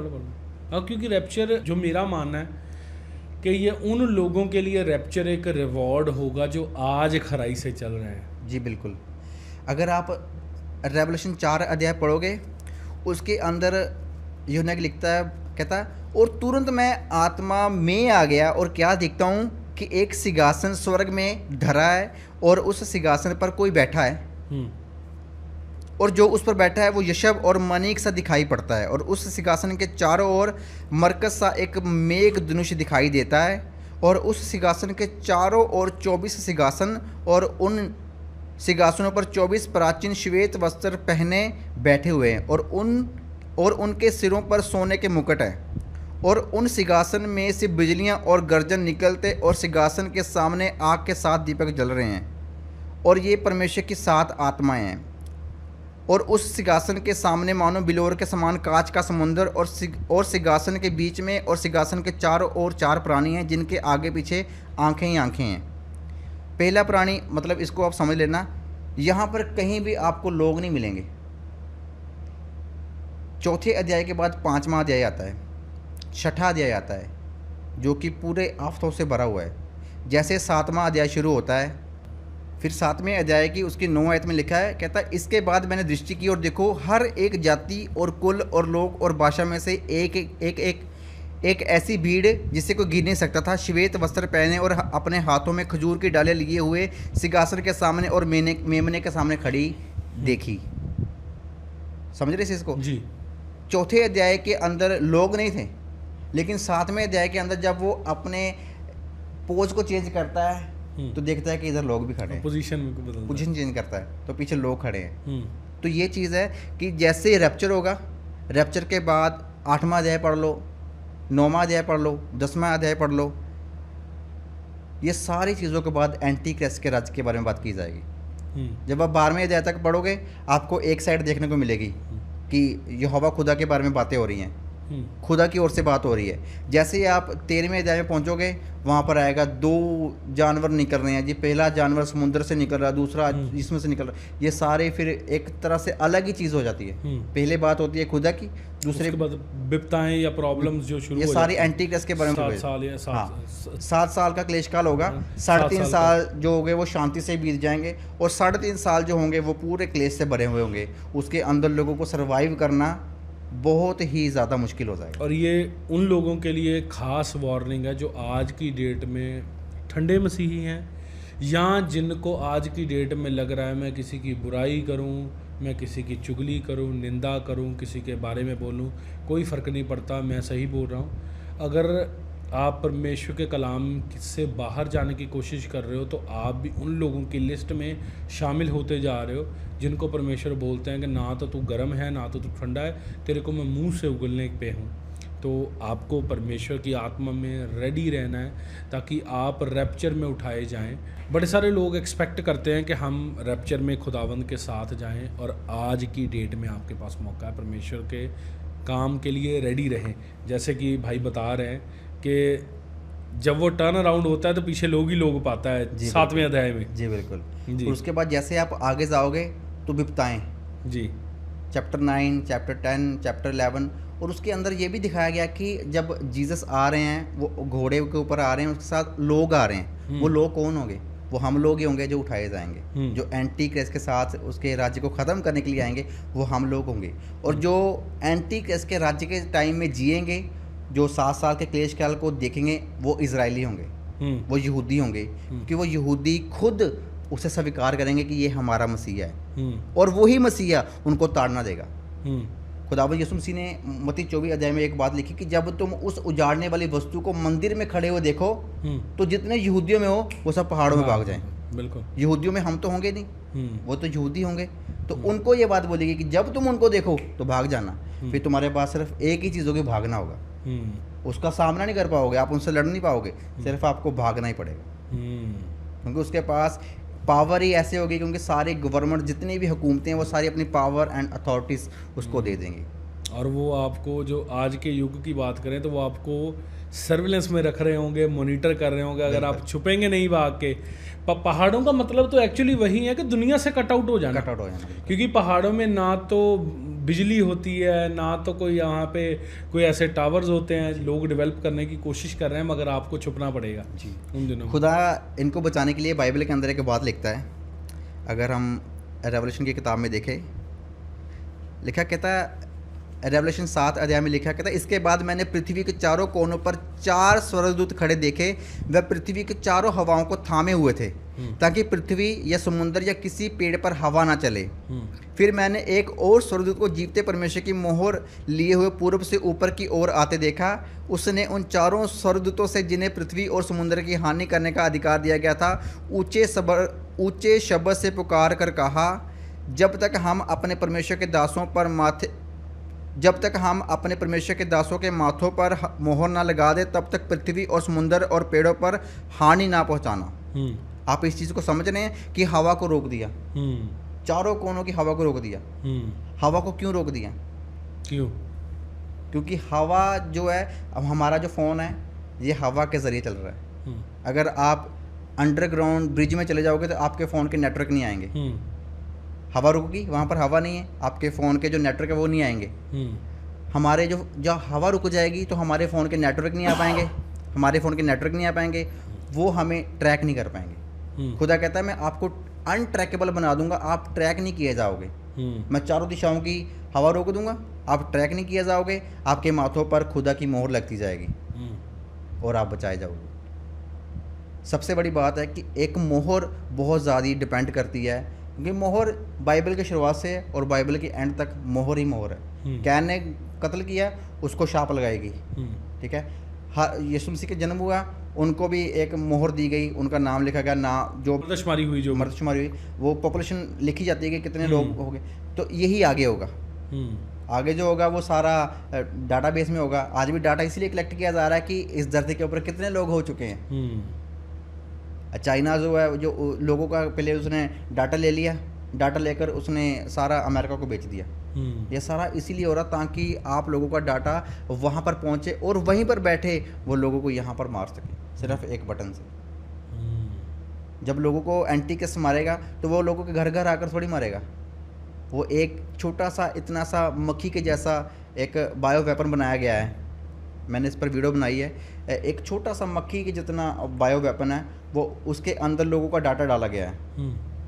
एक बड़े प्लेन के अंदर 50 लाख ऐसी मक्खियाँ डाली गई हैं जिसके अंदर 3 ग्राम एक्सप्लोजर डाला गया है, और वो सीधा एक इंसान को ट्रैक करके उसके माथे के ऊपर ब्लास्ट करेगा। अच्छा, इस तरह से लोगों को मारने के लिए बनाया जा रहा है, वेपन बनाए जा रहे हैं। और वो सिर्फ बनाए जा रहे हैं बैड गाइज के लिए, जो बुरे लोग हैं। और बुरे लोग कौन हैं? जो अपनी हुकूमत के खिलाफ जाएंगे, जो धरने लगाएंगे, जो वो अपनी बॉडी के अंदर नहीं लेंगे, वो बुरे लोग हैं। जो छाप नहीं लेंगे उसको, वो बुरे लोग हैं। अच्छा। उनको मार दिया जाएगा। आज किसान धरना लगाकर बैठे हैं, वो हुकूमत के लिए बुरे लोग हैं। और अब हुकूमत क्या चाहती है? इंसान के साथ नहीं लड़ सकता है, इंसान थोड़ा इमोशनल हो जाता है, इंसान पैसा खा लेता है। इसलिए हम क्या करेंगे? हम एक ऐसी चीज़ बनाएंगे जो इंसान के साथ लड़ सकती है, और उसकी पावर इतनी खतरनाक है, आप राइफल के साथ भी उसका मुकाबला नहीं कर सकते हो। एक मक्खी हमारे आसपास घूम रही है, हमें लगेगा ये मक्खी है, लेकिन जब वो सीधा ट्रैक करके सीधा माथे के बीच में जब ब्लास्ट कर देगी तो फिर पता चलेगा, ख़त्म हो जाएगा। वरना इस तरह से लोगों को मारने के लिए वेपन्स बनाए जा रहे हैं, और ये सारा कुछ बिब्लिकल इवेंट्स है। क्या बात है! देख लो क्या ख़तरनाक लेवल पे प्लानिंग्स हो रही हैं, और लोग अनअवेयर हैं इन चीज़ों से। तो मेरा फेथ है आपके इन बातों से लोगों को काफ़ी जानकारी मिली है। तो ये सारी जानकारी लोगों के लिए हो सकता है आपको कहीं ना कहीं ये थॉट हो, जैसे कि भाई ने बताया कि ये सारी चीज़ें बाइबल से ही उत्पन्न हुई हैं, हमें कुछ कुछ रेफरेंस मिलती हैं, आप उसको अंडरस्टैंड नहीं कर पा रहे, ये आपकी प्रॉब्लम है। आप इन बातों से सहमत हो पा रहे हैं तो आप हमारे साथ इन विचारों के साथ सहमत हो पा रहे हैं जो ये हमारी सराउंडिंग में हमारे इर्द गिर्द चल रहा है, क्योंकि ये सारी चीज़ें बाइबल की प्रोफेसीज ही हैं जो आज की डेट में पूरी हो रही हैं। हमारा मकसद किसी को गुमराह करना नहीं है, हमारा मकसद परमेश्वर के कलाम में से आप तक वो इन्फॉर्मेशन कन्वे करना है जिस इन्फॉर्मेशन को हमारी गवर्नमेंट्स, हमारा मीडिया, हमारे लोग हम तक नहीं पहुंचा पाते, ताकि हम उससे जानकर आने वाले फ्यूचर के लिए प्रभु की बातों को लेकर प्रिपेयर हो सके कि आने वाला समा कितना भयंकर है। क्योंकि ये हमारे लिए बातें जानना उतना ही ज़रूरी है जितना हमारा सांस लेना, क्योंकि जब अगर हम इन छोटी छोटी बातों से चूक जाएंगे तो आने वाले फ्यूचर में हमें समझ नहीं लगेगा कि हमारे इर्द गिर्द क्या हो रहा है, और कब डेविल हमें आकर मुहर लगा के भी चला गया आपको पता भी नहीं लगेगा। मगर हमने उन चीज़ों के लिए सेंसिटिव रहना है, हमने टेक्नोलॉजी का उन चीज़ों का प्रयोग करना है, मगर उस कंडीशन तक जब तक आपको उसके लिए मजबूर ना किया जाए कि आपको इसको यूज़ करने के लिए छाप ही लेनी पड़ेगी। जैसे हमें खाना तो खाना है अपनी बॉडी को अच्छा रखने के लिए, अपने डेली की एनर्जी के लिए, मगर अगर उस खाने के बदले में हमें छाप लेनी पड़े तो खाना भी छोड़ना पड़ेगा। जी बिल्कुल, है ना। पास्ट के अंदर अगर हम देखें तो लोगों को वो रॉकेट ना लेने के लिए मना जो लोग नहीं ले रहे थे जॉब से निकालने की धमकियां दी गई। जी बिल्कुल, लोगों को कहा गया आप अनफिट हैं जॉब के लिए, अगर आप नहीं ले रहे, आप फॉरेन नहीं जा सकते हैं, आप कहीं नहीं जा सकते हैं। आज भी उनका उसका सर्टिफिकेट मांगते हैं, है ना? तो एक बार मेरे को कॉल आई एक बहन की कि ब्रदर मैं जहाँ पर जॉब करती हूँ बैंक के अंदर, ये बोलते हैं कि अगर आप वो रॉकेट नहीं लेते हो, वो सर्टिफिकेट नहीं देते हो, तो हम आपको जॉब पर नहीं रखेंगे। तो मैं क्या करूँ, मेरी जॉब सरकारी है, मैं छोड़ नहीं सकती हूँ। मैंने कहा कल को आपको ये कुछ और बोलेंगे करने के लिए तो आप क्या करोगे? आज अगर आपको ये बिना लगाए जॉब से निकाल रहे तो छोड़ दो, कोई और काम कर लो, क्योंकि फ्यूचर के अंदर भी ये सब कुछ होना है। आज 5 साल चेक किया गया लोगों को चेक किया गया, ये चेक ही किया गया, ये अभी कुछ भी नहीं हुआ है, ये सिर्फ अभी टेस्ट पंजाबी कहते सैंपल भर के देखा, सैंपल भर के देखा बस। हजता असली काम 2026 होना। अच्छा, जो असली काम होगा ना वो 2025 और 26 में होगा। अभी सैंपल तैयार किए जा रहे हैं जो लोगों के ऊपर देने हैं, क्योंकि ये जो अपना WHO है, इसने बोल दिया भाई वी आर नॉट रेडी। वैसे आसान शब्दों में अगर समझें इसको तो ये WHO हो गया या ऐसी ऑर्गेनाइजेशंस होगी, ये फ्रंट फेस हैं केवल पाप के एजेंडे को प्रमोट करने के लिए, डेविल के एजेंडे को प्रमोट करने के लिए लोगों को दिखाया जा रहा है कि ये बहुत अच्छे हैं, इनको हमारी फिक्र है, ये हमारी माएँ हैं, हमारे बाप हैं, बिल्कुल, ये हमारी प्रॉब्लम का सोल्यूशन निकालते हैं, और सोल्यूशन भी वो लेकर आएंगे जो आपके लिए और ज़्यादा खतरनाक है। हाँ, ये बिल्कुल करेक्ट है। जैसे डायबिटीज़ की मेडिसिन ही डायबिटीज़ का कारण बन जाती है। मैं आपको बोलता हूँ, ये बोल रहे थे ये जी C19 आ गया, C19 आ गया। मेरे को नहीं हुआ, मेरे साथ बहुत सारे लोग थे, उनको नहीं हुआ। ये सिर्फ मैं एक चीज़ बोलता हूँ कि ये हवा उड़ाई गई थी। C19 का ये एक हवा थी, लोग डर गए, डर के मारे। खांसी लोगों को होती है, जुकाम लोगों को नॉर्मली होता है। उस टाइम पर कुछ भी नहीं था, लेकिन लोगों को एक हवा ही ऐसी उड़ा दी, लोग ऑटोमेटिकली बीमार होने लगे, पैनिक से मर गए लोग। तो आपके आसपास कितने लोग मरे मरे हैं? कितने लोग मरे? बड़े लोग मरे। मेरे आसपास तो मेरे हिसाब से मेरे एरिया के अंदर कोई लोग नहीं मरा। अच्छा, जो मरे हैं ना उनको खुद मारा गया। अच्छा, सपोज करो कुछ लोग तो मेरी आंखों के सामने वो पैनिक से मर गए। पैनिक से मरे हैं वो। एक आदमी को मेरे सामने हॉस्पिटल लेकर गए, बहुत अच्छा था वो अपना चेकअप करवाने के लिए गया। उसको बोल रहे भाई इसको हो गया है, अब बॉडी नहीं मिलेगी। बहुत अच्छा तंदुरुस्त बंदा है वो, बस इतना ही बोल दिया कि भाई इसकी बॉडी नहीं मिलेगी अब। तो जो उसका मान लो किडनी है, जो कुछ भी है, वो सारा बेच दिए। तो हम किसको क्या बोलेंगे फिर? आप कोई भी मूवीज़ देख लो उठाकर, उसके अंदर ये दिखाया जा रहा है कि जो ऑर्गन्स है वो सेल किए जाते हैं, सेल किए गए लोगों। हाँ, आज भी की थोड़े दिन पहले एक मूवी आई थी ना, ये जो अभी थोड़े दिन पहले स्क्विड गेम आई थी। स्क्विड गेम के अंदर दिखाया जाता है कि जब लोगों को मारा जाता है और उनके ऑर्गन्स को सेल किया जाता है। ये भी एक सोसाइटी है, ये भी इल्यूमिनेटी की एक सोसाइटी है जो ऑर्गन्स को लेते हैं और फिर उनको खाते हैं वो। अच्छा, हाँ, उनको खाते हैं और स्पेशली अपने लिए एक डिश मंगवाते हैं कि आज मेरे को हार्ट खाना है, आज मेरे को दिमाग खाना है, आज मेरे को आँख खानी है। ये चीज़ होती है। जैसे हम कहते हैं ना ये हमने लेग पीस खाना है यार, ये चीज़ है। अच्छा, ये बंदों के लेग पीस खा रहे हैं, ये बंदे को खाते हैं फिर। अच्छा, उसके अंदर जो VIPs हैं वो आज के इल्यूमिनेटी वाले, फ्री मैसन्स वाले, वो सारे फंडिंग करते हैं उनको। देखो कि भाई आपने हमारा एंटरटेनमेंट करना है, जो अच्छा एंटरटेनमेंट करेगा हम उसको फंडिंग करेंगे। और जैसे वो करते हैं फिर उनको मारा भी जाता है। इसी तरह से लोगों को प्रिपेयर किया जा रहा है स्क्विड गेम जैसी गेमों के द्वारा। और लोग आप बिलीव करना, उस गेम के बाद अगर पब्लिक रिएक्शन लोगों के लिए गए, लोगों का, लोग कहते हैं हम हंस के जाना चाहेंगे ऐसी गेम। रियल पब्लिक के रिएक्शन लिए गए, लोग कहते हैं हम जाना चाहेंगे, अपनी ट्राई करना चाहेंगे, वैसे भी कहाँ जी रहे हैं, वैसे भी गरीबी में मर ही रहे हैं। तो लोगों ने रियल अपने वो दे रिव्यूज़ कि हम जाना चाहेंगे ऐसी गेम अगर होती है तो। मतलब ऐसी अगर बाद में उसके बाद एक मैं डॉक्यूमेंट्री देख रहा था तो कहते एक हाउस मिला है जहाँ पे एक्चुअल में ऐसी गेम रियलिटी में ये एक गेम थी पहले थी गेम, लेकिन इसको अब मूवी जापान की शायद थी, जापान की। और इसके बाद ये मिस्टर बीस्ट है जो, इसने भी खुद एक ऐसा सेटअप बनाया, उसने भी इसी कंसेप्ट को फिर से कॉपी किया।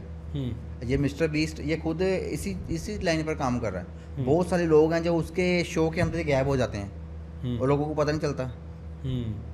लोगों को दिखाया जाता है बहुत कुछ, लेकिन लोग जब मर जाते हैं लोगों को बस फिर वो वैनिश कर देते हैं। हाँ, नहीं बड़ी सारी, क्योंकि कुछ का पैसे दे के मुंह बंद करवा देते हैं, उनके परिवारों का, खबरें बाहर नहीं निकलती, और कुछ को डरा धमका के कर दिया जाता है। बड़ी सारी चीज़ें हमारे आसपास शॉकिंग हो रही हैं। एक बहन ने इंटरनेट पे फ़ोटो पोस्ट की एक घर की, उन्होंने ऊपर लिखा कि जब भी आप घर खरीदो परमेश्वर की प्रेजेंस आपके साथ होनी क्यों ज़रूरी है। एक फैमिली घर में आई, घर में सेटल नहीं हो पाई, बड़ी सारी प्रॉब्लम्स आ गई, कुछ की मौत हो गई, वो घर छोड़ के भाग गए। दूसरी फैमिली आई, घर पे रही, उन्होंने देखा बड़ा अच्छा लग्जरी घर है, तो घर खरीदा, बड़े कम दाम पे मिल गया, डराया लोगों ने कुछ क्या भी मत खरीदो, ये उनको पागल हैं ये लोग। घर खरीदा, वो भी सेटल नहीं हुए, कुछ मौतें हुई, वो भी भाग गए। एक फैमिली आई, परमेश्वर ने उनको बोला कि नहीं तू जांच कर यहाँ की क्या है। उन्होंने जब कारपेट उठाया तो नीचे पूरा पेंटाग्राम बना हुआ था और वहाँ पे जादू टोने किए जाते थे। मतलब ये चीज़ें आज की डेट में भी हैपन हो रही हैं, और शॉकिंग बात ये है कि ये इंडिया में हैपन हो रही है ना। इंडिया के अंदर बहुत जगह पर जादू टोना बहुत ज़्यादा बढ़ चुका है। लोगों को लग रहा है कि नहीं, बहुत सारे बच्चों की बलियाँ दी जा रही हैं। स्कूल के अंदर, मैं न्यूज़ कवर की थी मैंने थोड़े दिन पहले, स्कूल के अंदर प्रिंसिपल ने अपने ही बेटे की बलि दे दी अपने रैंक को अप करने के लिए। अच्छा। क्योंकि अगर आप बलि देते हो तो आपका रैंक, चाहे आप किसी सोसाइटी के साथ नहीं भी जुड़े हो ना, आपका रैंक अप कर देता डेवल, क्योंकि आपने बलि दे दिया डेवल को। जब आप खून देते हो ना उसको, वो खुश होता है। अगर आप खुदा, आप मान लो हम यहोवा खुदा को मानते हैं, हम यहोवा खुदा के लिए कुछ काम करते हैं, तो यहोवा खुदा भी हमारे रैंक को अप करता है, वो हमें ब्लेसिंग्स देता है। हम उसके वचन पर चलते हैं, हम किसी के लिए दुआ करते हैं, तो खुदा हमें भी ब्लेस करता है, उसे भी ब्लेस करता है। परमेश्वर की प्रमोशन के अपने सेट ऑफ रूल्स हैं, डेवल के अपने सेट अपने और हैं उसके उल्ट है, खुदा की प्लानिंग के उल्ट है। बिल्कुल। हमेशा से जो शैतान है, जो खुदा है, ये सारे सेम चलेंगे लेकिन अलग चलेंगे। अगर खुदा किसी को कह रहा है कि आशीष दे, तो शैतान बोल रहा है उसको शराब दे। शैतान हमेशा से खुदा को कॉपी करता रहा है, और वो कॉपी कैट ही है, और वो परमेश्वर को कभी कैच नहीं और बीट नहीं कर पाएगा, कभी भी नहीं। और याद आ गई मेरे को बात, जैसे राजा दाऊद कहता है ज़बूर 51 में कि टूटा और पिसा हुआ मन तेरे लिए एक अच्छा बलिदान है ना।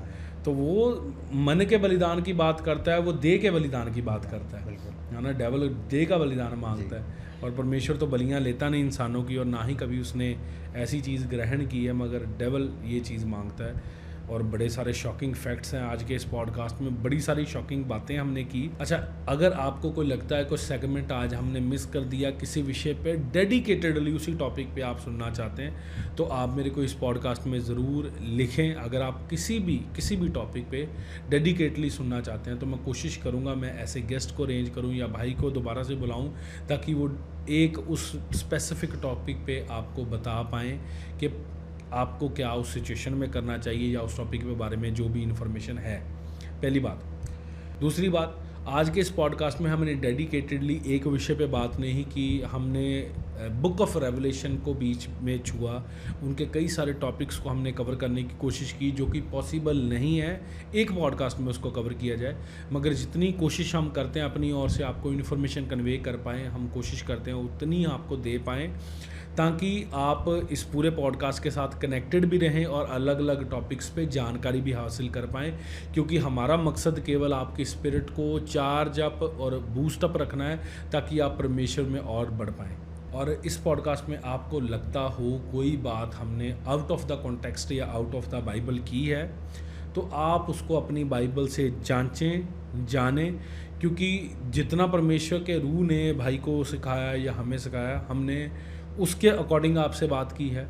क्योंकि बड़ी सारी इस पॉडकास्ट में मेरे को लगता है बड़ी सारी बातें लोगों को लग सकता है जो केवल लकीर के फ़कीर हैं, है ना, क्योंकि परमेश्वर का जो कलाम है उसको सिखाने का तरीका है वो डेली अपग्रेड होने वाला है। वो आपको हर सेगमेंट में अलग अलग इन्फॉर्मेशन अपने कलाम के अनुसार और अपने प्रेजेंस के अनुसार वो आपको देता है। आपको अगर लगता है कोई चीज़ उससे अप्स एंड डाउन हुई है, तो आप उसको अपनी बाइबल में से जानें कि परमेश्वर का कलाम आपको क्या कहता है। हमें नहीं, किसी भी मैन ऑफ गॉड को सुने तो अपनी बाइबल को ज़रूर साथ में रखें कि आप उसको जांच पाएँ कि क्या वो बात परमेश्वर के कलाम में से हो रही है या नहीं। मेरा विश्वास है आज के इस पॉडकास्ट से आपने बहुत कुछ सीखा होगा, बहुत कुछ जाना होगा। प्रभु आप सबको बरकत दें, प्रभु आप सबके साथ हों, प्रभु यीशु मसीह के नाम में, आमीन।